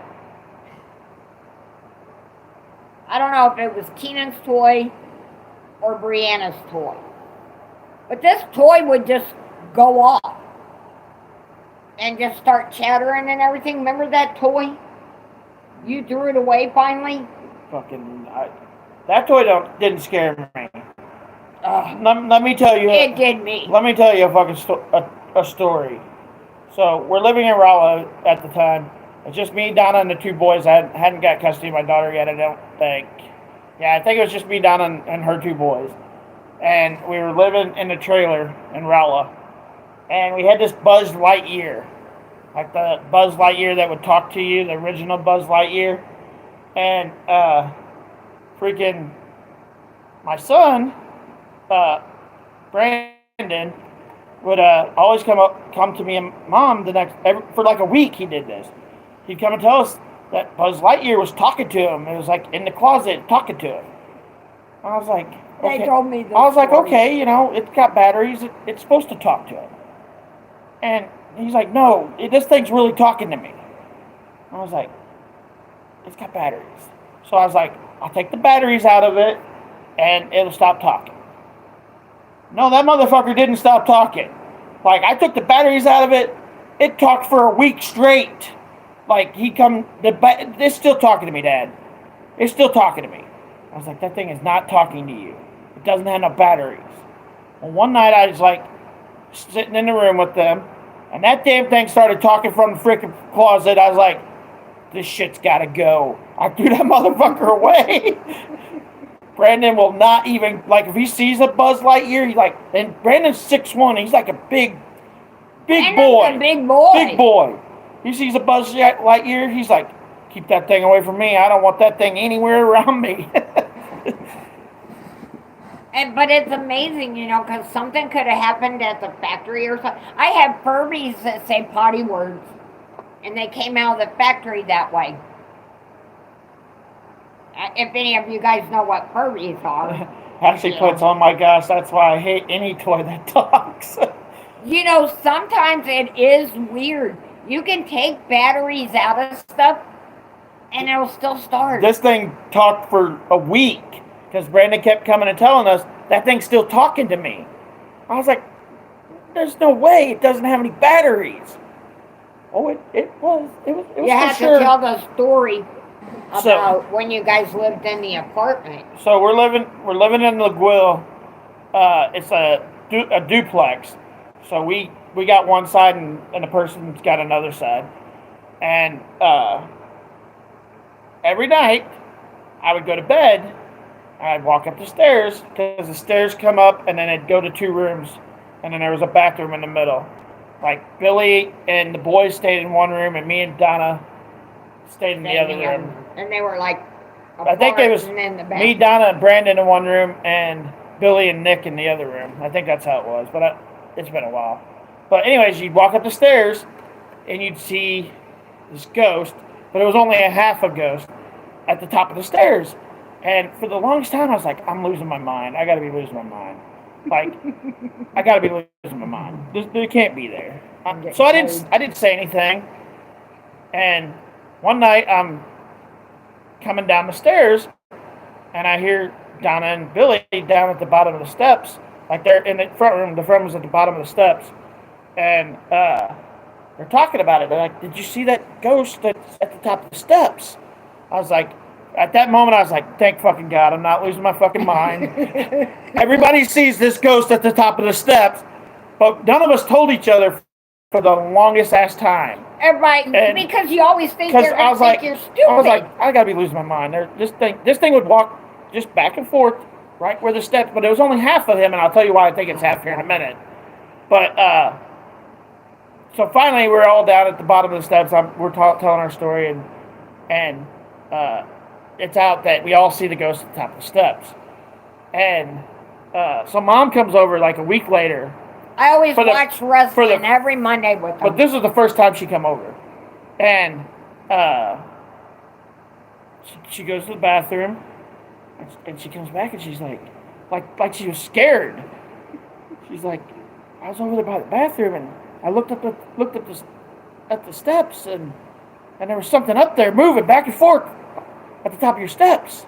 But there was nothing there. I was like, oh, that's just a ghost, Mom. She goes, what? Yeah, that ghost's been up there for a while. We all see him every night. He doesn't bother anybody. So, like a week later, Billy takes a picture of the window to his in his room. Like, takes a picture of the window. Well, there's a face. Like, it's a small face. It's like real small at the bottom of the picture. There's a face inside this window picture that he took. Looking back at him in this picture. It was pretty cool. But the ghost, the reason I think the ghost was, we only seen half the ghost, I think there was a house there before. And so we're way up, like it's a duplex, so it's a pretty high building. And so I think the house that was originally there, he probably died in it, or he lived there or something, and it was lower. So he was walking where the house was, the original house. But you only see But we only seen half of him because it was creepy, you guys. When it was cool as hell. It was, to me, it was creepy. It was freaking awesome. But we see, he never bothered us, and it was definitely a boy, a man. Sometimes we'd hear kids running upstairs too. Like we'd have both doors shut. You could hear something running back and forth along the doors. You hear people walking in here all the time. Well, a townhouse, a duplex, they're the same thing. And things fall. Danny will be here in his room, and I'll be in the front room. And then we have the dining room and the kitchen and the front room. And I'll hear something fall, and I'll say, is somebody in there? You know? And Brianna's usually in bed, or she's involved in, her phone. And Danny's here in his room. Yeah. I turn the lights on, I'll look around, you know. Shit'll be on the floor. The dog's asleep, the cat's outside, and it's like, what the hell? You know? Danny was telling me a couple of weeks ago, what was it, the story? You thought I was up, walking around, you were in the bathroom and thought... I was in the bathroom, and I kept hearing something in the because my bathroom's kind of connected to the dining room. Like, you can't go out to the dining room from my bathroom, but they're connected. The wall. And I kept hearing something. I was like, who the fuck's up? Because I got up to use the bathroom. It's in the middle of the night. It's like 3 o'clock in the fucking morning. I was like, who the hell's up and being loud as fuck in the dining room, because I could hear him stomping. I was like, who the fuck's up? He thought it was me. And I was like, so I was like, it's got to be Mom, or it's got to be Cola. Like, one of the two of them have to be making the noise in the dining room. So I come in here, and the way I got my camera set up, it goes, the camera's right here by the door, goes through the dining room, through the kitchen, and through the front room so we can see the front door. Because the bedrooms are off to the side, there's no cameras over there. But I can see the front door, so when I'm back here, if somebody comes through the door, because my mom and my daughter we're up at the front. Up at the front of the house, I can see if somebody comes through the door. So I get on the camera and I rewind it back. Nothing. I mean, nothing was in that room. But there was something in that fucking room. It was making loud ass noises. Yeah, because Danny had told me about it the next day. He said, Mom, I thought you were up in there just stomping around in the dining room. He said, and I come out and he said, I looked on the camera and he said there was nothing. He said, I went out and I looked in the dining room, I looked in the kitchen. He said, there you were, sound asleep. Cola was sound asleep. Brianna sound asleep. He said, wasn't nothing. But he said, I heard him. It was crazy. But anyways, I'm trying to think of any more ghost stories that I got. You got any more? Because I remember going a couple of times with my ex-husband, and he was really into ghosts and stuff, but there was a... oh, you got to tell him about the visible house. Oh, my gosh. I just thought about that one. Oh, I had forgot about that one. Oh, my gosh. When Ted and I first got together, we were young, 17 and a half, almost 18. And we had decided to stay out, not at Billy and Jennifer's house, not at his mom's house, not at my mom's house. And my mom wouldn't allow it anyways, you know, unless we were married. And at the time, we weren't married. So, yeah. But anyways, so we had decided we were going to go down and park on River Road out in Stanton. And nobody knows these towns, Mom. Okay, well, that's the town it was called, Stanton. So we just decided we were going to stay on River Road. So we parked at the top of River Road, you know, which goes up, and we're here on the top. Well, Ted and I, all night long, kept seeing these lights go on and off in this, like, big farmhouse, you know, and people talking and stuff and just having a good, like they were having a party or something, you know, having a good old time. Well, we couldn't understand it because we're out in the middle of nowhere. BFF. And I was pregnant with Danny at the time, and I needed rest because with Danny, oh my gosh, Danny was a big baby, you guys. But anyways, we kept seeing these lights flash on and off in this like 3-story house. I mean, a big mansion house. You could tell the silhouette and everything, you know, it was gorgeous and everything. We got up next morning, there wasn't a fucking house there. My dad said he traveled through the woods to see if where the house was, because he was curious.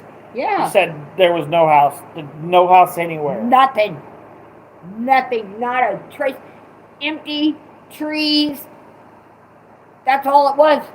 You guys, there was a house there, and they were having a freaking party. And we got up the next morning, and there was no house. So you guys got any more ghost stories? If you don't, then I'm going to tell you my UFO story. Let me know. If we're ready to go on to that, press 1. If you guys got another ghost story, press 2, and we'll wait. I'm going to go smoke. Real fast. Donna's probably got some. Yeah, it's pretty close to Washington. Like, Stanton's probably 30, 40 minutes away from Washington. Yeah, probably. Yeah.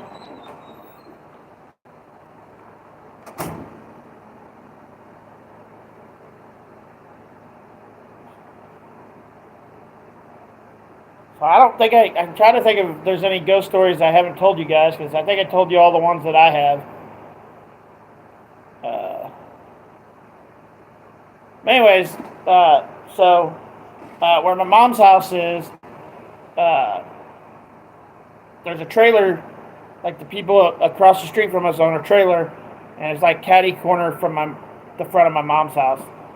And all of us kids are out playing in the yard one night, and you could see these big bright lights, like over the.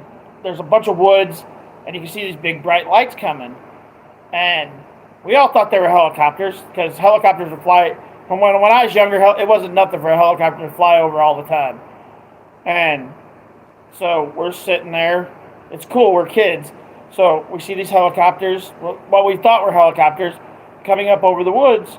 And it got to where it was like just kind of catty corner to where all of us kids were standing. And it just stopped. Like it just stopped. All three of these helicopters were just hovering. What we thought were helicopters were just hovering. Like kind of catty corner from all of us kids. And they were like in a triangle. Like one at the top, one at the bottom, one on the side. And we sit there and watched it because it wasn't making a helicopter noise. Like when a helicopter comes over, you know the noise it makes. Well, this was like silent, like making no noise whatsoever. And I hollered at my mom. I was like, "You gotta come see this."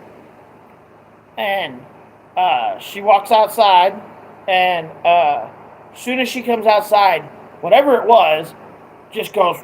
And it was like helicopters don't move this fast. Like a helicopter, when it's in the sky, they're moving fast, but it doesn't look like they're moving fast by our eyesight watching it. No, these things were gone in like 10 seconds. Like, boom, they were gone. And to this day, I'm pretty sure it was some form of UFO or some space or some plane or something that the government's not telling us about. Because that thing was gone in like 10 seconds. It was, that's the only, like I said, I don't know if it was a UFO, but that's the only UFO story. So it was either a UFO or a plane that the government doesn't want us to know about. Hey, Danny, I live near a place called Casadega, Florida. It's known as the psychic capital of the world. You should check it out online. Super haunted and scary. All right, I'll write it down.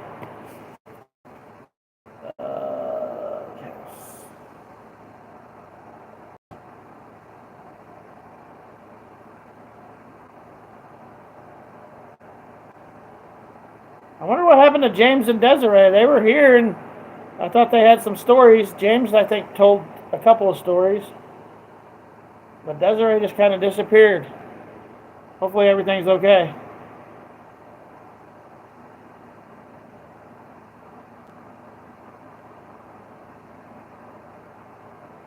Alright, I got it wrote down so I can check it out.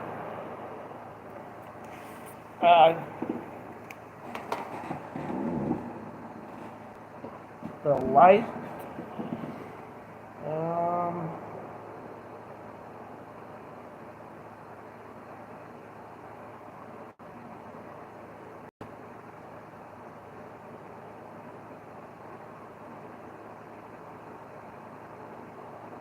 What was the light from the other night you and Donna seen?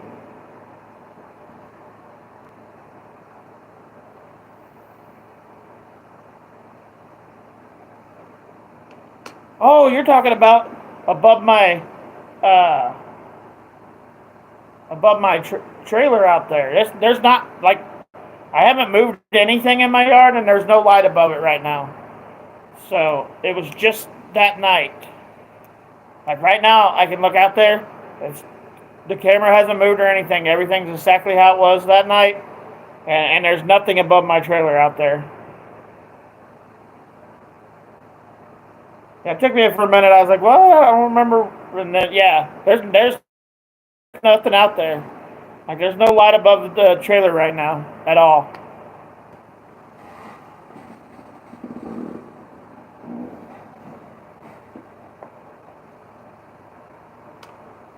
Billy, you missed a lot. Like, me and Mom told a lot of ghost stories.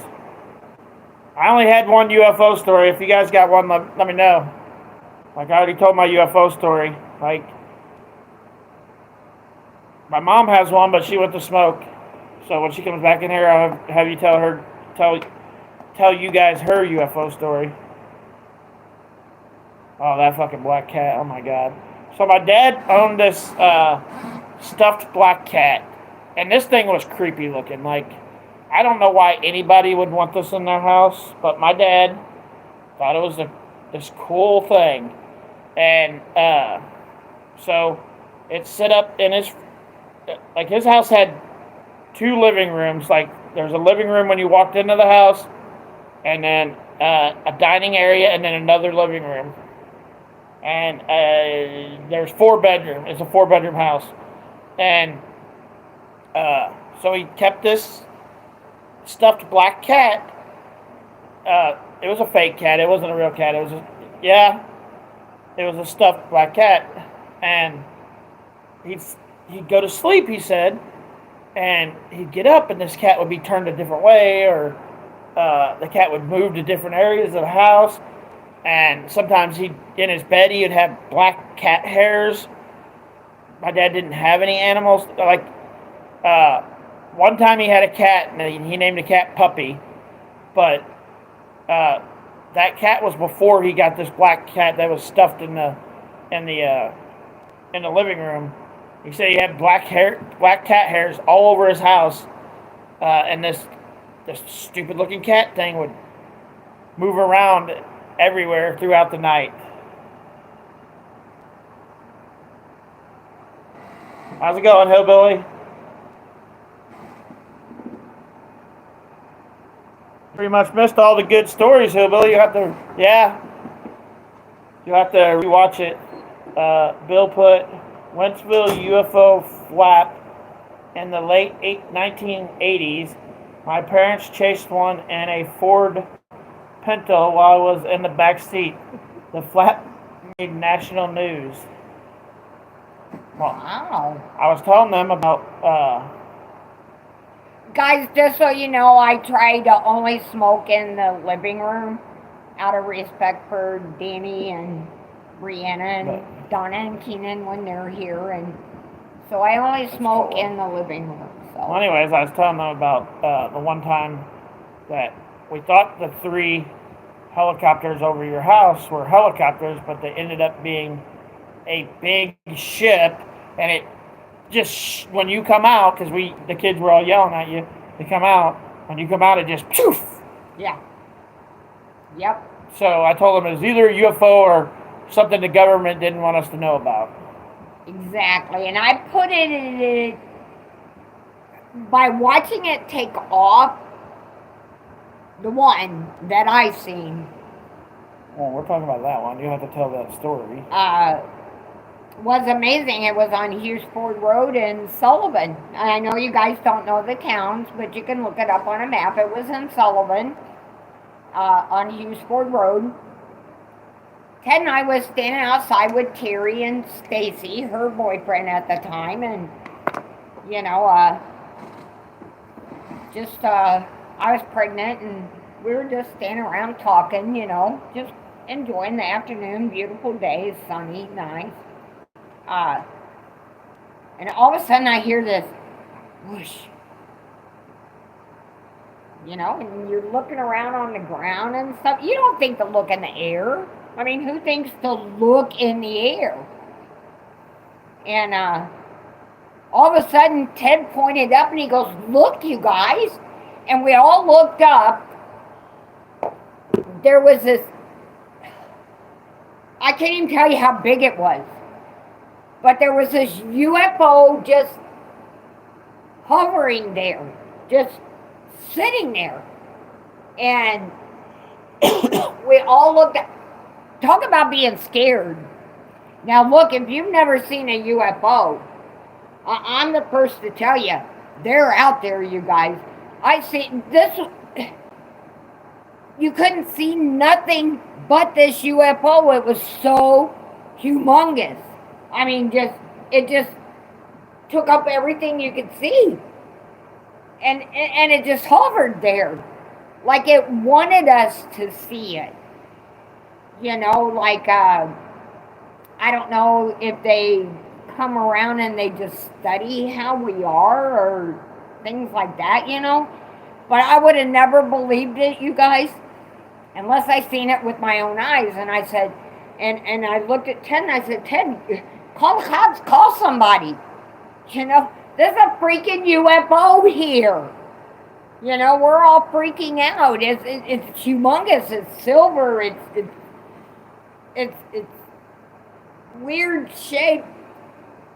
I mean, I can't even explain it because I was in such total shock that I actually seen one for the very first time before I seen the ones that Danny was talking about because they called me outside. But this was the first time I'd ever seen one, and I was like, yeah, right, you know, UFOs, who's going to believe that crap, you know, people from other planets, blah, blah, blah, until I seen it.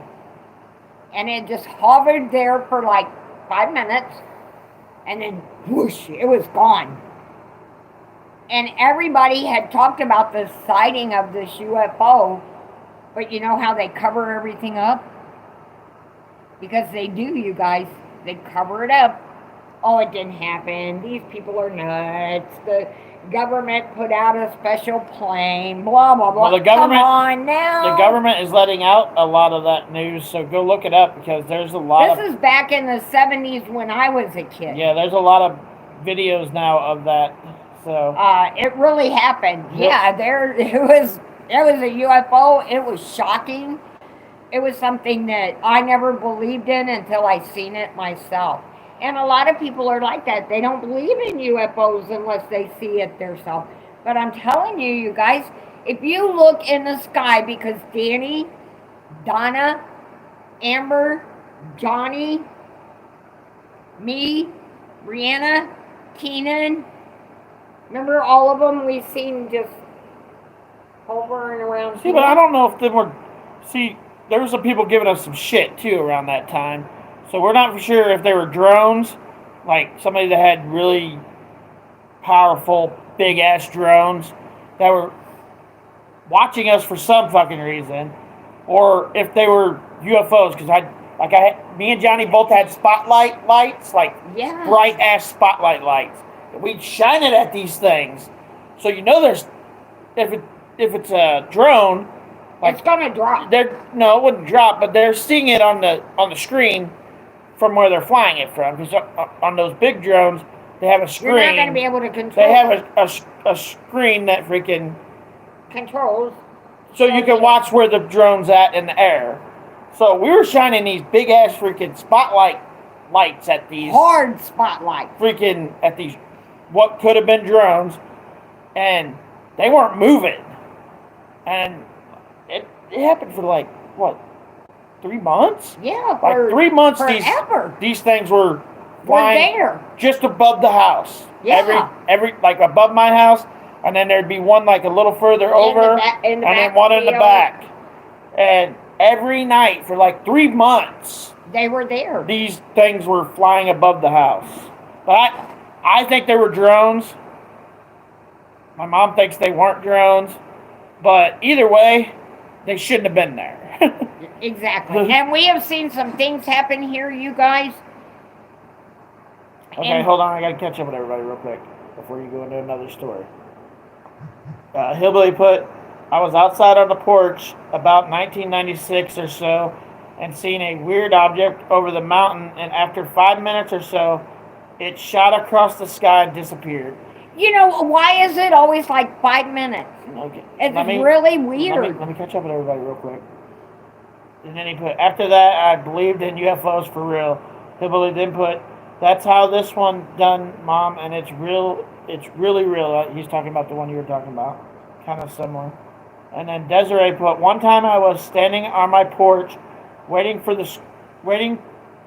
school. I looked out, I guess the school bus is what she meant. I looked out in my front yard where he had the hedges and seen a white figure go through and turned and looked in the door into the house and turned and looked back and it was gone. And then Ashley put on May 17th, the Pentagon released some info on the UFOs. And then I'll have to look into that. Hillbilly put, actually, what did they say? And actually put, none ever looked up anymore. None ever looked up anymore. We used to lay in the yard and watch the sky, but now none ever talks about looking at the stars. Yeah, nobody talks about that. Nobody talks about looking at the stars anymore. And Hillbilly put, that's true, Ashley. Very true. No one hardly does that anymore. They don't talk about UFOs anymore either, if you guys notice.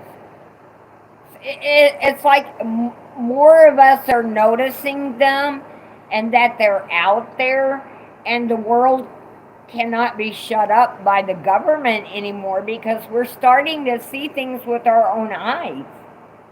You know, things they've been, oh, you guys are nuts. You guys never seen that. Oh, it was something out of Fort Leonard Wood, or, you know, it's well, you can find that video on YouTube. It is on YouTube. Tell them the story about me, you, and Billy going to work. Oh, shit. In the van. Now, I had a hippie van, you guys, and this is a true story that Danny's going to tell you. I forgot all about this.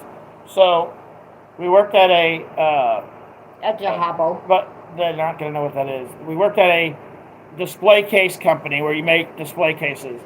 And the big ones that go in the big stores. Display cases. We made them for everybody. It wasn't even... Where I worked, we made littler ones. Where she worked, they made bigger ones. We made the huge ones, yeah. But they were the same company, just different buildings. Right. And so we'd go to work. It'd be nighttime when we went to work. Like, it'd be dark outside. And me and Mom were driving. Were you driving? I was driving. Yeah, she was driving, and I was in the passenger seat. Billy was asleep in the back seat. So he woke up when this happened, but he didn't see it happen. So we're driving along, like every day we go do this same trip. And I looked out my mirror, and I was like, it looked like a light behind us, like a car was coming up behind us at first. I was like, there's a car coming up behind us, Mom, and it's coming up fast. Yeah. Like he was warning me, like, be ready to pull over, yeah, Mom. this is a drunk or something. Like, it's coming quick behind us. And once it got to us, it like stayed beside us. Yeah, it was. But not on the roadside side of us. Yeah. It was on the passenger side where the ditch was. Staying with us on the passenger side. And it was like a ball. Once it got up there, you could see it. It was like this ball. And I was like, I kept looking because I was, Mom's like, I'm driving. Mom's like, what are you? Like, watch it. Mom's like, what the hell are you talking about?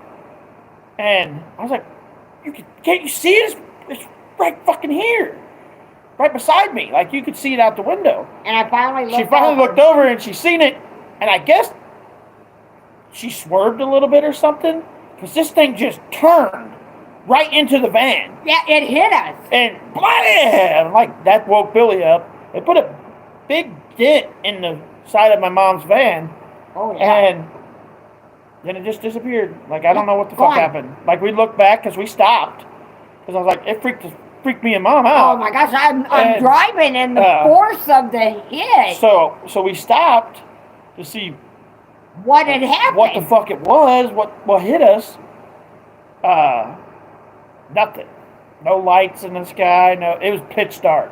Nothing was there, you guys. So, but I had this huge dent. Like, it was in my van. A dent about, huge. I don't know, probably this big. And my dad told me something a couple years later. Me and Mom always thought it was maybe an asteroid or a small, but it can't follow UFO you or something. Yeah. But then Dad brought up the whole, it could have been an asteroid that it just happened to shoot along the road when we were on the road that day, and then it lost its power, and that's why it turned. And But I Ever can't since see it because it followed us. Well, it stayed with us. But it would if it was an asteroid. It might stay with you for a little while. But you think it would be faster. now it pisses me off because if it was an asteroid, why didn't we get it? We left like $1 million on the fucking road back there when that damn thing hit us. Yeah. Because asteroids are expensive. So if it was an asteroid that followed along the car and hit the freaking side of the van, yeah, somewhere out there on that road is $1 million rock. Yeah. Yeah. And it was just... Because it was this big. Like it was huge. It was following my driving. And it was glowing. It was staying up with us. Yeah, it was glowing. Like where it was, you could see everything. Like the trees, the grass. Like it was glowing. And when we went to work, it was pitch black. Yeah. So yeah, it was okay, really a strange coincidence. What the hell was it? You're gonna have to wait a minute because we gotta catch up again.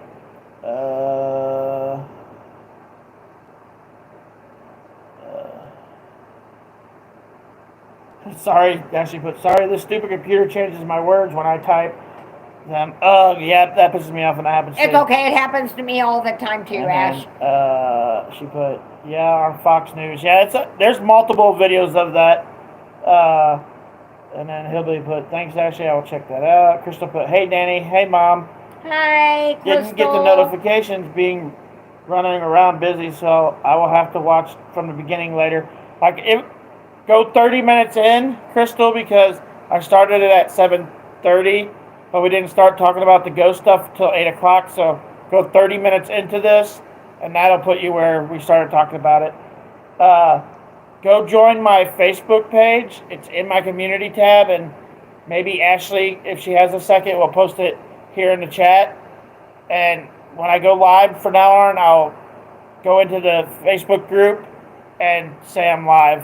And I've been also doing that for my community tab, also saying when I go live. Okay, Ashley put, wow, we're way behind. So okay, well, let's get caught up with everybody's comments. I like your comments. It's amazing. I love to hear what's happened to all you guys in your lives. It makes you wonder what's in the world we don't know about, or what's in the woods that no one was ever seen. And then Donna said hey to Crystal. Crystal said hey back. Hillbilly put hey. Bumblebee, how's little man tonight? DJ put on one night in 2015 at 3 a.m. I was driving through a super royal part of Florida on the way home from a friend's house when I came across what appeared to be a wolf. It stayed right in the middle of the road, about 20 yards directly in front of my car, and was unafraid of the car. It wasn't afraid of the car at all. It stared me down and blocked my Mustang for 5 minutes. I had no cell phone. And then somebody cut in the little man's doing great. That's crazy. Did you see it? It hit. Yes, we seen it hit. It hit the side of the van hard as hell. Mm-hmm. Then DJ put, I was in a convertible with the top up, but still frightened. We're only known to have red wolves down here in Florida, but this was like a gray timber wolf, very large and all white. It then did the impossible and stood up completely on its hind legs. It had to be over 6 foot tall and let out a tremendous howl. Its eyes were bright green and I could hear it snarling. It suddenly started running at my car and jumped as if it was going to jump on my car. I was prepared for impact, but the thing was suddenly gone, nowhere to be found. I thought about getting out of the car, but I was alone and didn't have my firearm with me. 2 minutes later, I started driving away and I looked in the rearview mirror to see the wolf charging at me from behind. Put the pedal to the metal and sped off. One of the scariest moments of my life. Oh, wow. Yeah, that's crazy. Wow. Yeah, if you guys want to join the group that Ashley just posted, you guys go click on that and you can go join the group. Wow, that's an amazing story. Hold on. Feel free to post whatever you want on the group that's appropriate. You guys, we could chat there anytime. Go ahead. That amazes me. I wonder why it was after you. He just might have been at the wrong place at the wrong time too. That does happen because Danny and I feel like whatever hit the van that morning on the way to work, and Like there was, for some reason, every time we went to work, there was always something happened. There was always cars though. Yeah, there wasn't this. There was day. always cars on the road. Like you'd pass a couple. There wasn't a lot of cars because it was early in the morning, but you'd pass a couple cars. We didn't pass a single car the whole trip. None. That morning. Which was very unusual. And you at least seen one cop. You knew to do the speed limit, leave a little bit earlier because we drove like 30 miles to work and then 30 miles back. And you knew to leave a little earlier, because what if you did come into traffic or something, you know, and you never knew. Just so you guys know, I'd rather see a ball of light than a werewolf jump over my car. Oh my gosh. I can't imagine. I'm something like you. stood up like a werewolf stood up in the middle of the road and jumped over my damn car. And that was chasing you from behind when you're looking through the mirror? I wouldn't slow down one fucking bit. I'd be gone too, buddy. Like, we literally stopped when the fucking thing hit the side of the car, which was probably pretty stupid. Because we didn't know what the hell it was. It probably was dumb of us to stop because we had no clue. But I pulled over. It was shocking. It hit so hard. Like, it hit the van It sounded like a bomb. So damn hard that I thought it probably broke the van in half. That's what it sounded like. So I told Mom to pull over because... Well, you never know if the rear end fell out or something. What just happened? What just happened? Like, like it felt like the truck broke in half. Is what it hit so hard. It felt like the truck broke in half. Yes. Thank goodness it was an older van. I mean, it was a hippie van. You guys know what the hippie vans look like, and they made them solid. Yeah, it was like the one, kind of like the ones that they put in Scooby-Doo. Yeah, it was definitely solid, and they made them out of good metal and everything back then, and that's the kind of van I had, and I drove that thing. I'm telling you what, the cops didn't like it. Oh, they hated that blue van I had. Just absolutely hated it, but I'm telling you what, thank goodness it was that strong a metal, because that saved me, Billy, and Danny. Like, it put a dent, like, this big, and, like, I don't know, probably this tall, in the side of the van. It was crazy. It was weird. Yeah, it's just something, it's one of those things you cannot explain. You've seen it happen, but you can't explain it because you don't know. All right, Desiree put this has nothing to do with ghost stories or UFOs, but this one time, my uncle said that we have a back porch, and he was sitting on the back porch and was outside smoking cigarettes, and he had a Bigfoot, and he said what he heard that came inside the house. Like, I guess he seen a Bigfoot and heard it and ran into the house. Like, it looks like her spell check was doing the same thing Ashley's did a minute ago. Oh my gosh, you mean he's seen a for real Bigfoot? Like, I think there are such thing as Bigfoots. I've never seen one, but I've never been one to say no, it don't happen, because we don't know, you guys. You literally... What is out there that we don't know about? You got to realize that we take up a lot of land, but there's also a lot of land that we never go on. And nobody goes on. Like, one time... What about the Loch Ness Monster? This has nothing to do with this, but this is just to prove this theory I'm saying. So, we went and fought the fire in Yellowstone National Park when I was in Job Corps. And they had to fly us into the mountain and put us on a hill. There's never been anybody on this hill. I'm telling you, nobody ever has been on this hill. So what the hell is out there on that mountain that nobody's ever seen? ever. And there's 1,700 mountains around us because we're in Yellowstone National Park. Like, it's a big ass mountain, and you can see the other mountains as far as you can see that nobody's ever been on. Like, we're in the middle of this mountain fighting a fire where nobody's ever been. Mm-hmm. So, yes, we've seen a lot of the land of the world, but we've not seen all the land of the world. It so there could be a Bigfoot for explored. Sure. There could be Bigfoots anywhere. So, and the thing that I always say, people say there's the Loch Ness Monster in the seas and stuff. How do we know there isn't? Like, I'm not for sure if I could. Okay. My drive just stopped. It does that every once in a while. But anyways, Crystal, I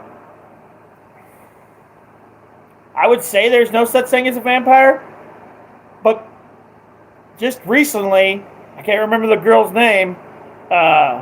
She's a famous person. She's really a beautiful woman. I can't think of her name. What's her name?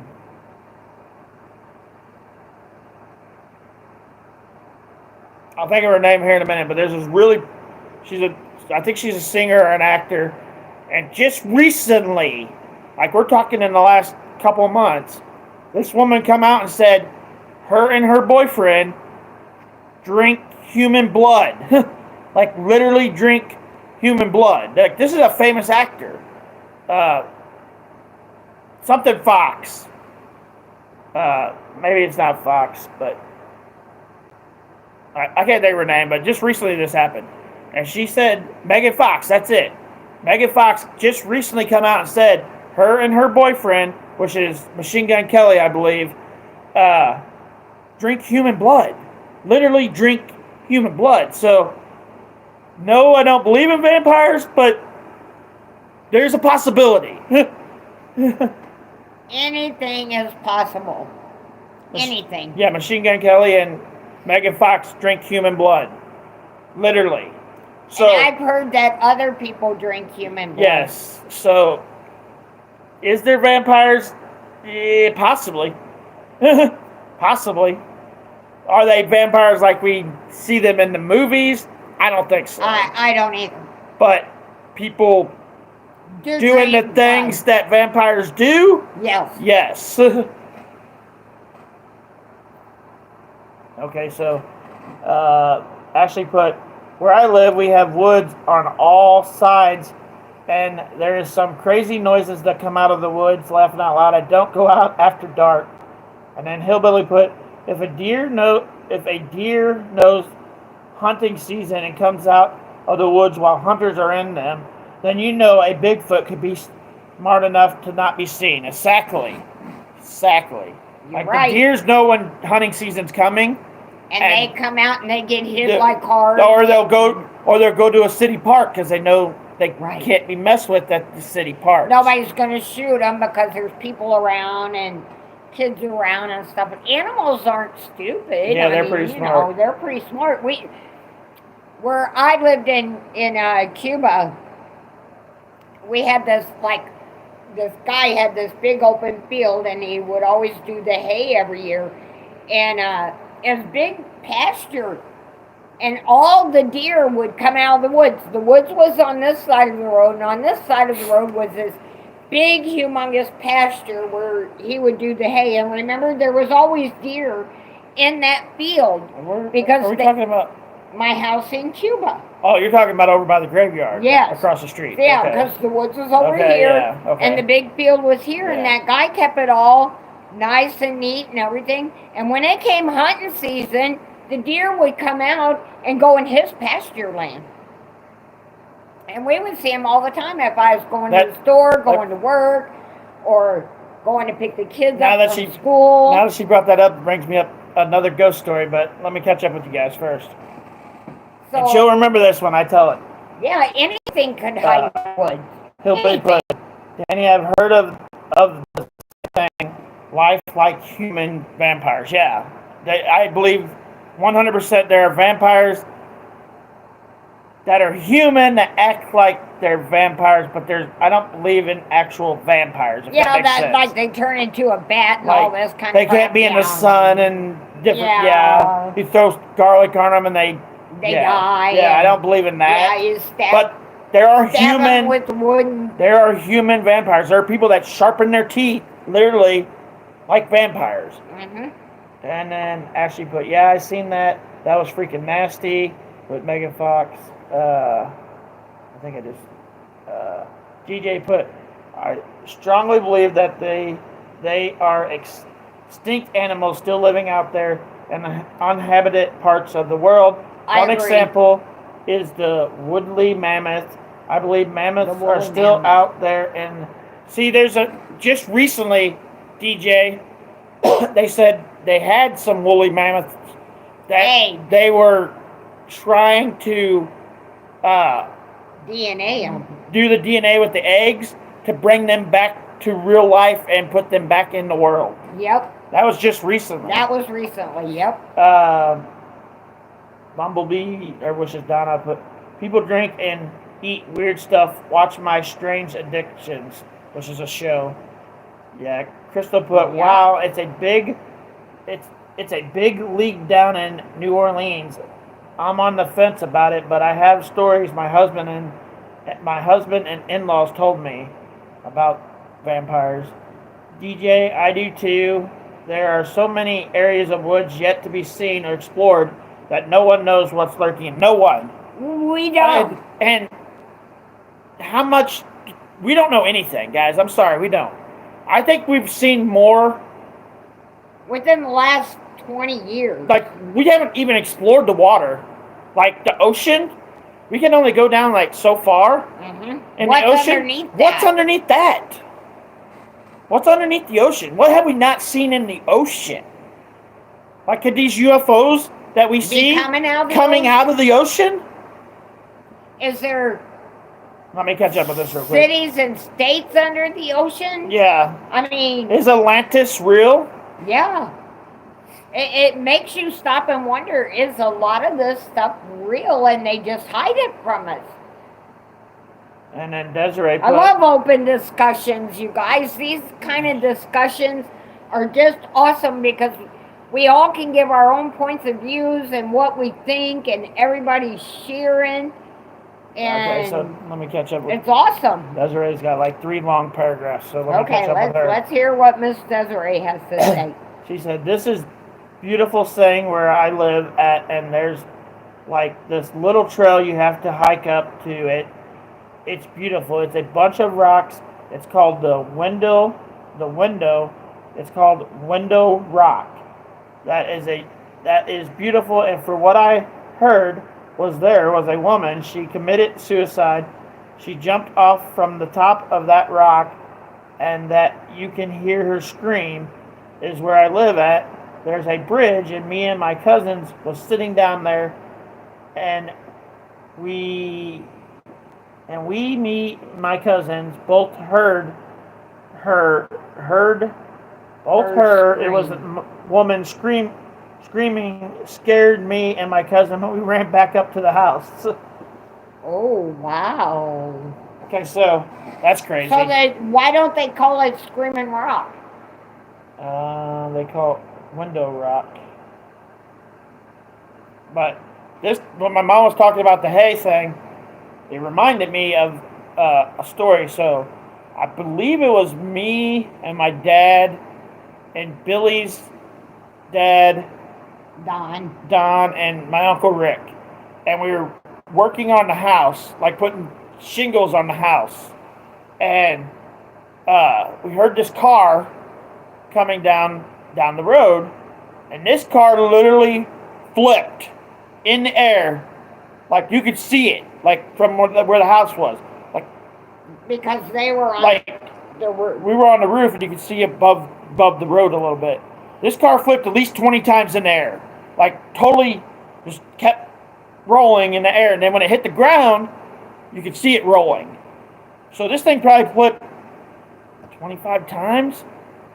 So we get down off the roof because everybody's freaking out. We're like, this person's dead. Like there's no way this person walked away from this accident. It was a white car Like, too. It flipped 20, 25 times. There's no way this person walked away from this. That car was nowhere to be seen. It wasn't on the road. There was no parts on the road. There was no tire marks. Nothing. Like, no, and nothing. You could see dirt and everything flying in the air with the car. Nothing. Like, there was nothing. Like, nothing. This car hit the ground. You could hear it. It went bam, freaking, and started rolling on the ground. And you could see dirt and everything. There should have been pieces of this car everywhere, all over the road. Then when we all got down there to where this car should have come to a stop, it wasn't nothing. There was no car, no parts, no dents in the road because this thing hit the ground fucking hard. No dents in the road. Nothing. Not to be seen anywhere. Like, this person, I'm sorry, this person should have died. Like, there's no way you lived through this accident. Like, the car come off the ground, flipped about 20 times in the air, and then when it hit the ground, it flipped 5 or 6 more times. So it makes you wonder sometimes if we see things in deja vu that happened before us, because that could be it. Yeah. And that we were just seeing like a time dimension thing happen. I mean, is that possible nowadays, you guys? Can it happen? I was 10 when that happened, though. You know, you're seeing something happen right before your eyes, but yet it's not there. Yeah, when you started talking about... So you question yourself. When you started talking about the hay, it popped in my head about the car. I was like... Yeah, you do. You question yourself. Did I really just see that? Or, you know, is there time warps like people believe? People believe like, there's time literally warps. Videos on YouTube, guys. Go look it up. Of cars just appearing. They vanish. Or cars just disappearing. Like... Johnny and I seen one morning when I was bringing... I always went to Sullivan, picked him up, Johnny's and dropped my brother. him off at work, you know, because he worked with Boilermaker, so he hitched a ride with a friend who lived in Sullivan, so I'd get up every morning and I'd take him to his friend's house so he could go work in the city or wherever they were working. And then when he got off, 8, 9 o'clock at night, you know, I'd be back down there picking him up after me working all day too, you know, but that's what us moms do. So we're coming back and I was tired this day. So I was like, I just worked a double and I was tired. I was like, oh my gosh, it's late at night, I'm tired. I'm coming back and it's me and Johnny. And all of a sudden Johnny goes, Mom, watch out for that car. And I'm like, I see it, I see the headlights, I see it. That car just vanished in the air, just vanished. It was coming across the road like this. And it went up and over the railroad tracks right in front of us and disappeared. Because I slammed on my brakes. I thought, I'm going to hit this car that's coming out of the middle of nowhere. It's not even on the road. It's coming this way, which is, there's no roads. And then all of a sudden, push, gone. Right. Johnny and I will never forget that. We talk about that quite often because that car was there and gone. All right, it vanished. We got a lot of catching up to do again. I actually there is a road down here. They say if you go down it at a certain time of the month, anytime, they say if you look in your rear view, a man will appear and ask you for a cigarette. I actually it's in Strawberry, Kentucky. It's crazy. Then Desiree put Window Rock because it got... I'd give him a cigarette. Desiree put Window Rock because it got hosed in, and when you go up there, you can go on one side of the rock and you can actually climb inside the hole in the rock and see everything. So that's why it's called Window Rock. Oh. You can climb in and see out of it. Okay, so Crystal put... That sounds interesting. Crystal put... my husband and his parents were going down a gravel road late one night There was a man in a trench coat on the side of the road, and he was trying to flag them down. They stopped but didn't get out. They said he came to the door and tried to open it, so they drove off.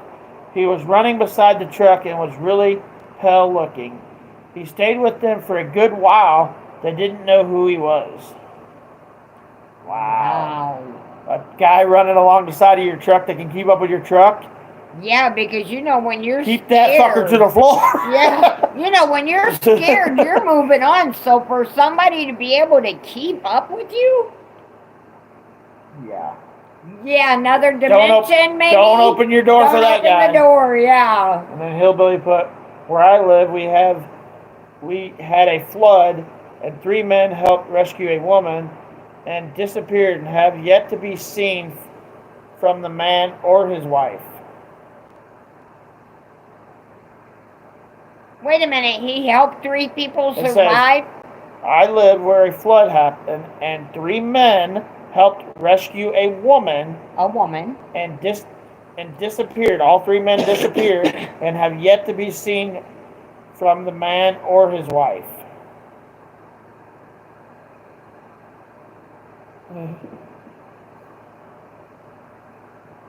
Oh, I can drive fast. Do you think it's murder, or do you think... That's weird, yeah. What is it they used to call them women who did stuff like that? Sorcerers or sorcerin or something like that back in the made-up times where they would kill men? Well, I don't remember. It starts with an S. Sorceress or something like that, where it was all women in just certain towns, and they would kill men after they were done with them. That's almost what that sounds like you're saying. They rescued this woman, and she killed them. And Crystal put, can't drive fast on a gravel road. Believe me, if something's chasing me, I can drive fast on any road. That's right. I'm hearing you. That's right. And then Ashley put, there is also an old farm down here. The man went crazy, killed his wife, and 13 kids. They say if you pull up to the gate, you can put powder or flour on your car, and I've seen this. I've seen that. There's a video of it on Unsolved Mysteries, Ashley, and they put powder on this car, and all the kids put their handprints. Like, there's no kids. They put their handprints on this car, and you can see it with the powder on the car. Wow. There's an actual video of that. Go look it up on YouTube. There's an actual video of that happening. Wow, that's interesting. I think it was the Ghost Hunters did it, or one of those shows that they ghost hunt. That's... Hillbilly put, the man turned to thank them and they were gone. People were saying they were... Maybe they were ghosts? No, they were the ghosts is what he's saying. Yeah, that's what I just said. They were the ghosts. Helped her survive, and they disappeared. Wow. Okay, so they got to meet the people that helped her were ghosts, and they got to meet them. Wow. Yeah, that makes a little more sense, because I was kind of lost. I was like lost on that one for a minute, but that's awesome. That somebody from another realm can still help. Yeah, they help. That's amazing. Yeah. I like that story. That's a good one. I got what you said, what you meant, Ashley. And then James put, every Halloween where I used to live, there was a dude that died on Halloween. Every time you will try to get out to do was he'd stop you and ask where you was going, and he had his head severely chopped, like I guess his head got chopped, was topped off and laying on the car. But this guy will walk around on Halloween and do that? And mess with the kids, I guess. Oh! Like somebody that actually died. Well, it is Halloween. But this was a real... That would be a ghost I don't want to meet. Yeah, I don't think I'd want to meet him either. I'm trying to think of something. That would be kind of scary. Like, I don't think I have any more. Now, we have a strange thing phenomenon that happens here. And it's really weird because there's proof of it on Danny's cameras. The bugs that come from up. I don't think they're bugs, though. It's really weird, you guys. Maybe one of these days, Danny... When I catch it next time, I'll take a video and show you guys. It's weird. On my camera, like... It's not happening anywhere but right here in the backyard. When it rains, on my camera, the rain comes down. Mm-hmm. But when it's not raining, sometimes you'll see these lines, and it looks like bugs, but it just wouldn't make sense for as many as it is, because I can walk out there and there's nothing out there. So I know it's not bugs. But things will come up from the ground. Yeah, like lines. It's coming out of the ground. And up from the ground in the backyard. We don't know if it's and it happens, Civil War bullets. It happens quite often. And like it also could be caught on camera. It could be just something I never knew. Like it could be fog or something, and we just don't understand it because I've never really had cameras. But it looks like bugs. I've never had cameras until I moved to this house, so it could be just fog. But fog should go straight, I would think. This stuff's coming like from out the of ground and up, and it happens quite often. Quite often. And there's also these orbs that hang around my truck and Danny's car, and we catch them on camera all the time. All the time, these little bitty blue and white orbs. And they stay in a triangle. And it usually stays in between my car and her truck. Yes. And it's really weird. I've got that on a YouTube video, but I post so many videos you probably won't be able to find it. But next time we see that, I'll make a video too. Okay, so yeah. DJ put, how far from Interstate 44 are you? 3 miles. My friend is on a road trip to St. Louis from Tulsa and taking 44 the whole way. I thought about you and wondered if 44 is the same road as your car watch video. Yes, it's I-44. Yes. 100%. 100% us. We are We're all 3 miles from... 3 miles from 44 where we live. Yes. Somebody put, James Cooper, that's wild. Oh, that was about the Halloween one. Crystal put, I've heard of guardian angels helping people in accidents. I've heard of that too. You know what? I've seen videos of that too, where people have actually videotaped something like that happening, and where people are getting helped in the car and they're talking to someone, but you can't see anyone. But they're talking to them. You know, sometimes spirits can keep us alive when we want to give up hope and stuff. And I really, truly believe that sometimes the other realm can reach through and be our guardian angel and watch over us. So that I actually believe does happen. I don't know about you guys, but I do believe that. I believe that, and this is just my opinion, Mom doesn't go with the same opinion as me. I believe when you die, two things happen. 2 things. We don't go to heaven or hell. Anybody that says you go to heaven and hell when you die, they're full shit.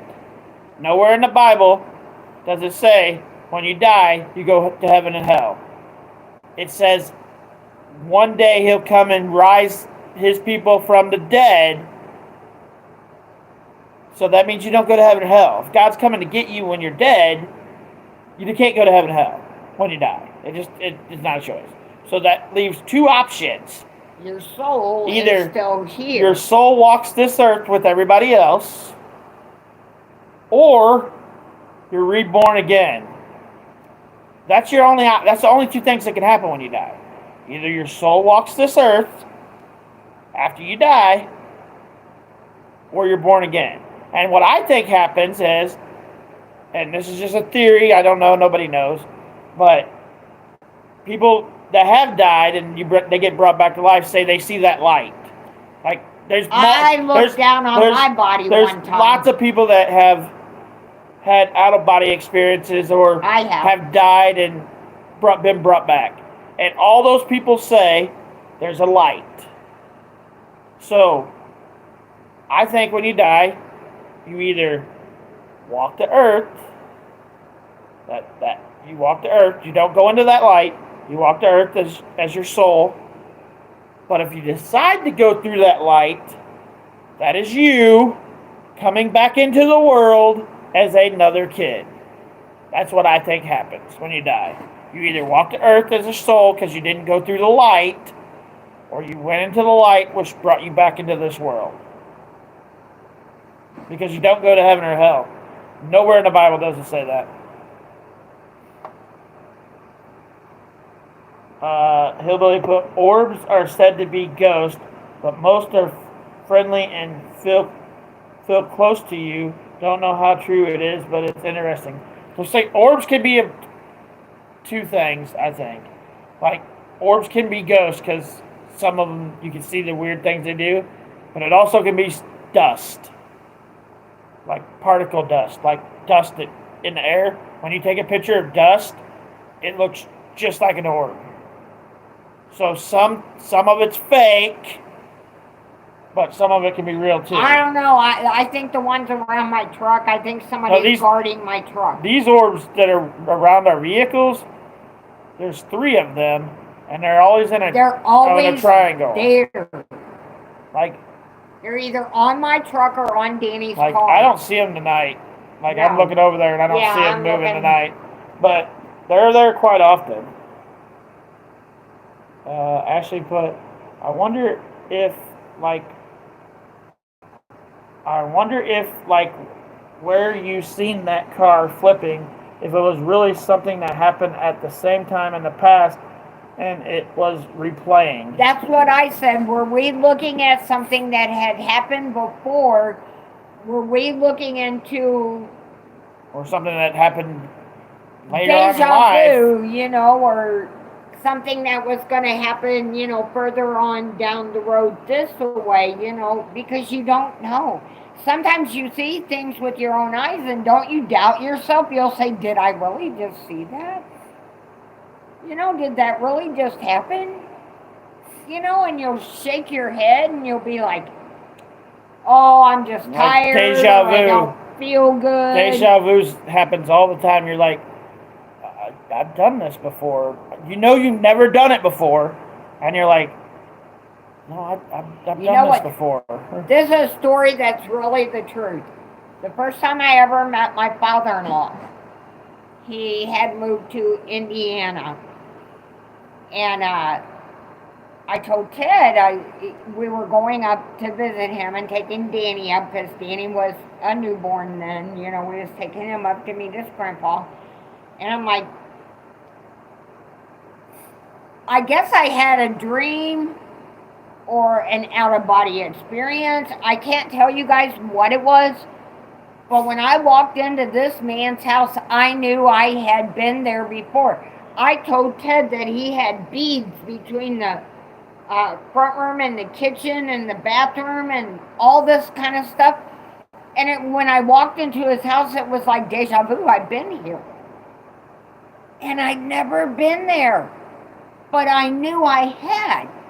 So how did I know what his house looked like and how it was set up and everything without ever being there before? Sometimes things in life don't make sense. It really don't make sense, but it happens and we have to sit and think to ourselves, did that just really happen? Did I just, you know, I've been in this house before, you know, why am I feeling that I've been here before and I'm realizing I've seen all this stuff before, but I've never been here. Has that happened to any of you guys? Yeah, I'm pretty sure we got a lot of catching up to do again. Crystal put, deja vu is the past life experience. And then Desiree put, she's seen an angel like it was her grandson. He was sick and they had a baby monitor. Sick and they had a baby monitor with the screen where you can see, and they was looking at the baby monitor, and when they looked, they seen it. They caught the ghost. They seen it there, going to try to go take a picture of it, but it wouldn't let him take a picture. But yeah, my neighbors, she didn't live too far away from me. She has seen angels. And then Ashley put, I think that's why we always have deja vu. And Crystal put, also been told your fears are sometimes that happens from the past life. You know, I've been told, now I don't know, you know, and I'm older than a lot of you guys on here, but I have been told that, and I don't know if I believe it or not, so don't take me, you know, as I'm saying this is true, blah, blah, blah. It's just things that I've been told in my lifetime, that when we pass away, the things we do in our life, we have to come back in another life and try to fix what we did in this past life. So like if you did something really bad in one life, then you get the opportunity to come back again and try to make it better and get yourself closer to God and things like this. And then you might die again, and then you come back again, and things will be bad on you until you get your life straightened out, until you walk an even keel. So I don't know if that's true or not, but that's something I've been told in my life, and I've really been thinking on that hard for a lot of times here lately. I find myself thinking about that. Do we keep coming back until our life is straight with God? I mean, that's really been playing on my mind a lot here lately. Do we keep coming back until we fix everything wrong that we have done in our lives? Is that how it works? That's a possibility. You know, and that's really been playing in my mind, and that's something that I just keep hearing from people that's out there, you know, because I listen to a lot of different stuff, and I've really been thinking about that a lot. Do we keep coming back in another life to fix the things we've done in the past? Damn. And then to make it better. In that case, guys, I've been through about 755 lives so far. Damn it. I'm going, there could be another one after this one. See, I don't know, you know, but sometimes when people talk about things, because I can't say, you know, maybe that is what happens. Maybe we do keep coming back until our lives are clear with God. You know, until we fix everything that we've done in our lives that was wrong. So, you know, who's to say that you and I weren't brothers and sisters at one time? Nobody knows. You know, in a different life. Who's to say that I wasn't, even though I'm 61 now, who's to say that I wasn't somebody back in the 1800s, you know, another person? Maybe I was a saloon girl. Maybe I was a Buffalo Bill's girlfriend. I mean, you know, you never know. You know? Maybe one time you were my kid. That could be too. Like maybe you stay with your family, but different roles because you die at different times. Like so, since my dad's already passed away, once I pass away, I could end up being his kid again. I mean, you just don't know. We don't know. That's true. We're all known by God as brothers and sisters. We're not known as, well, even though we're parents and everything, and the Ten Commandments does say that, you know, you're parents. But how do we know who's the parent if we do? You know, I have a lot of questions in my mind, you know, so it's like, how can we come back in another life, and am I still going to have the same parents that I did, or are they going to be divorced? No, you couldn't have the same parents because your dad died 20... My dad died 30-something years before your mom. Something years ago. So they couldn't be together if they come back as a new person. Because your dad would be 30-something, your mom would be 1 or 2 now. True. So that's not even possible. Right. Right. Like my dad, if my dad is now another person, he'd be 2. He's going to be 2.5. He'll be 3 this coming up year. So my dad can't marry you because you're still alive. True. So so that can't happen.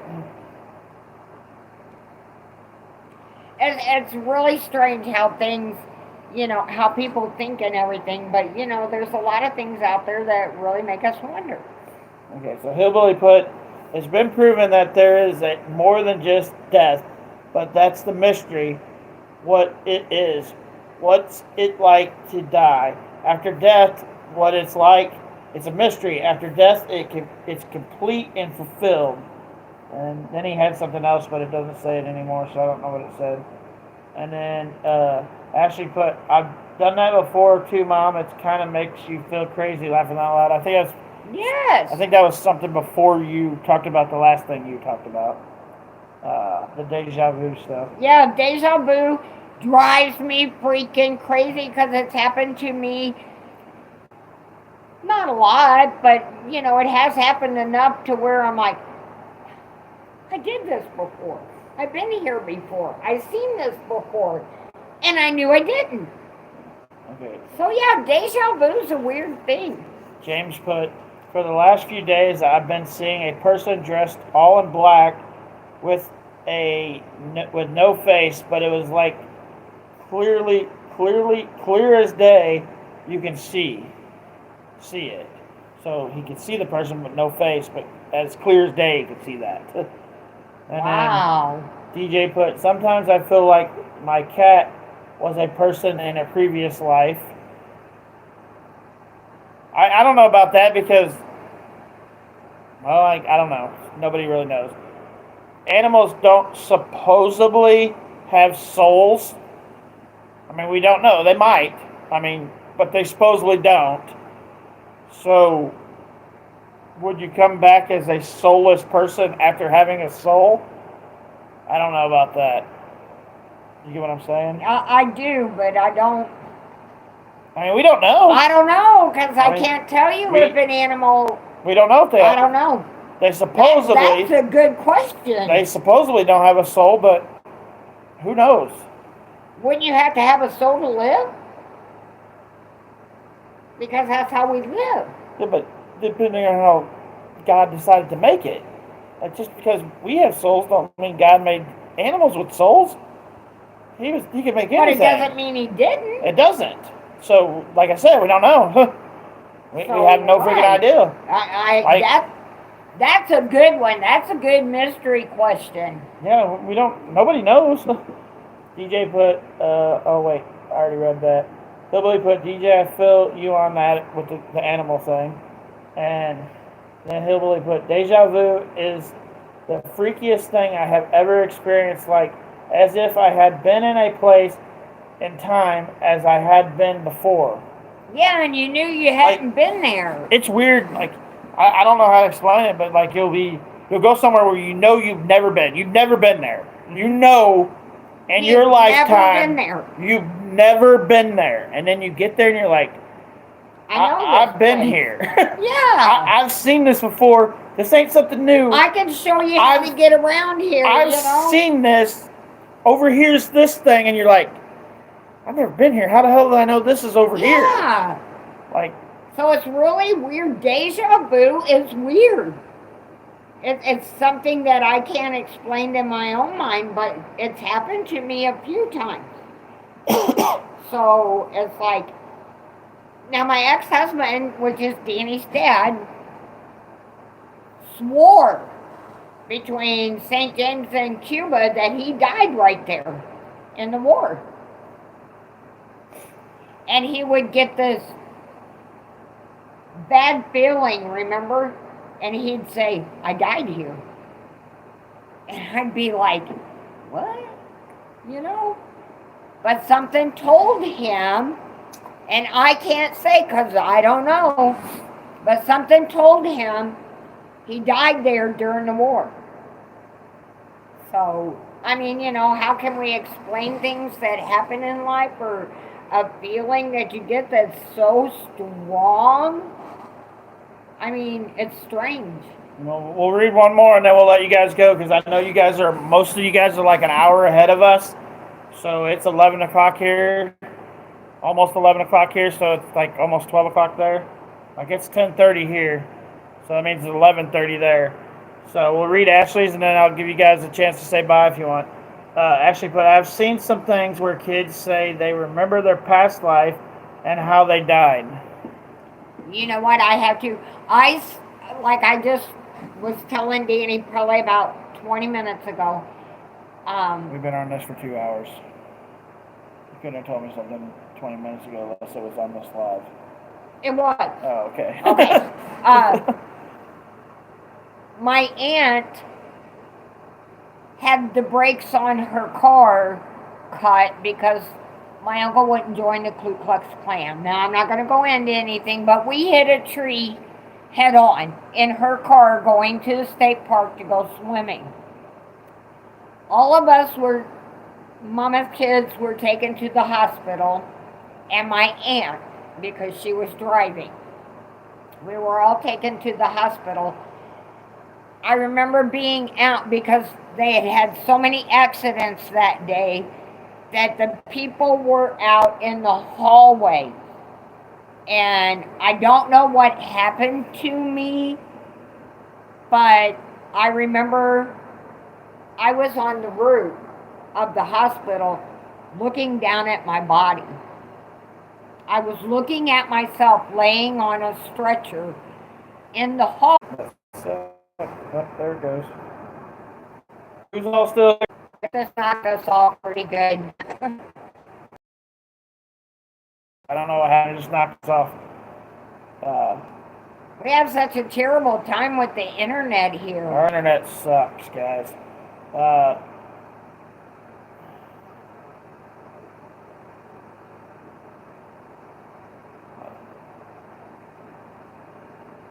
Yeah, we're just going to let you guys go. It looks like everybody's saying goodbye anyway. So next week, guys, next Monday, we're going to talk about cravings for pregnant people, crazy foods that we make, Yeah. foods, how long you can keep food before it goes bad. Yes. And then Donna and Mom were wanting to add something else. I don't remember what it was. There's something with pregnancy that you guys were talking about this weekend. Oh, Donna and I was talking about maybe we'll do a live with Danny, me, Donna, and Danny, but we were talking about strange things that happen when you give birth and some of the things that you go through and stuff like that.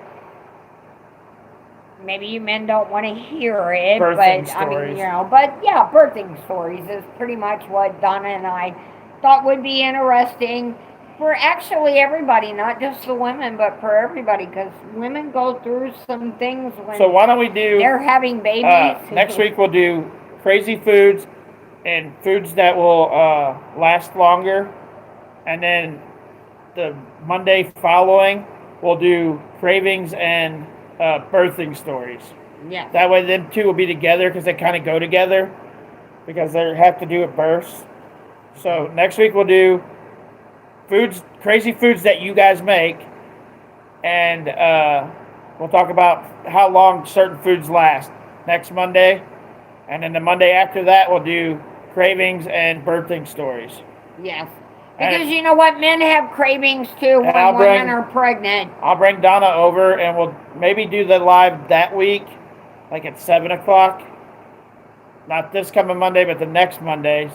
On the birthing. Like at 7 o'clock so that she ain't out too late if she has to work the next day. And maybe Donna and Mom will have the live. I won't be on it that night, and they can talk about that with you guys. Because my mom can't read the chat, so Donna will be able to read it to her while they're doing the live. I don't have good eyes, you guys. I don't have good anything anymore. I'm getting old. But I feel blessed. I have days I don't feel good, but I'm still blessed, so, and I'm still here, so I can't complain. Everybody said goodnight already, so that's what we're going to do. That's the next 2 Mondays, guys. So Good night, all you sweethearts out there. I'm so glad you joined us and shared your stories. I enjoyed every minute of it. You guys are awesome. All right, guys. Awesome. Let's pray for our world and that it gets better. Don't forget to pray that everything gets better. All right. Well, we will see you guys probably tomorrow. I'll be live sometime tomorrow. Okay. Bye, guys. Bye.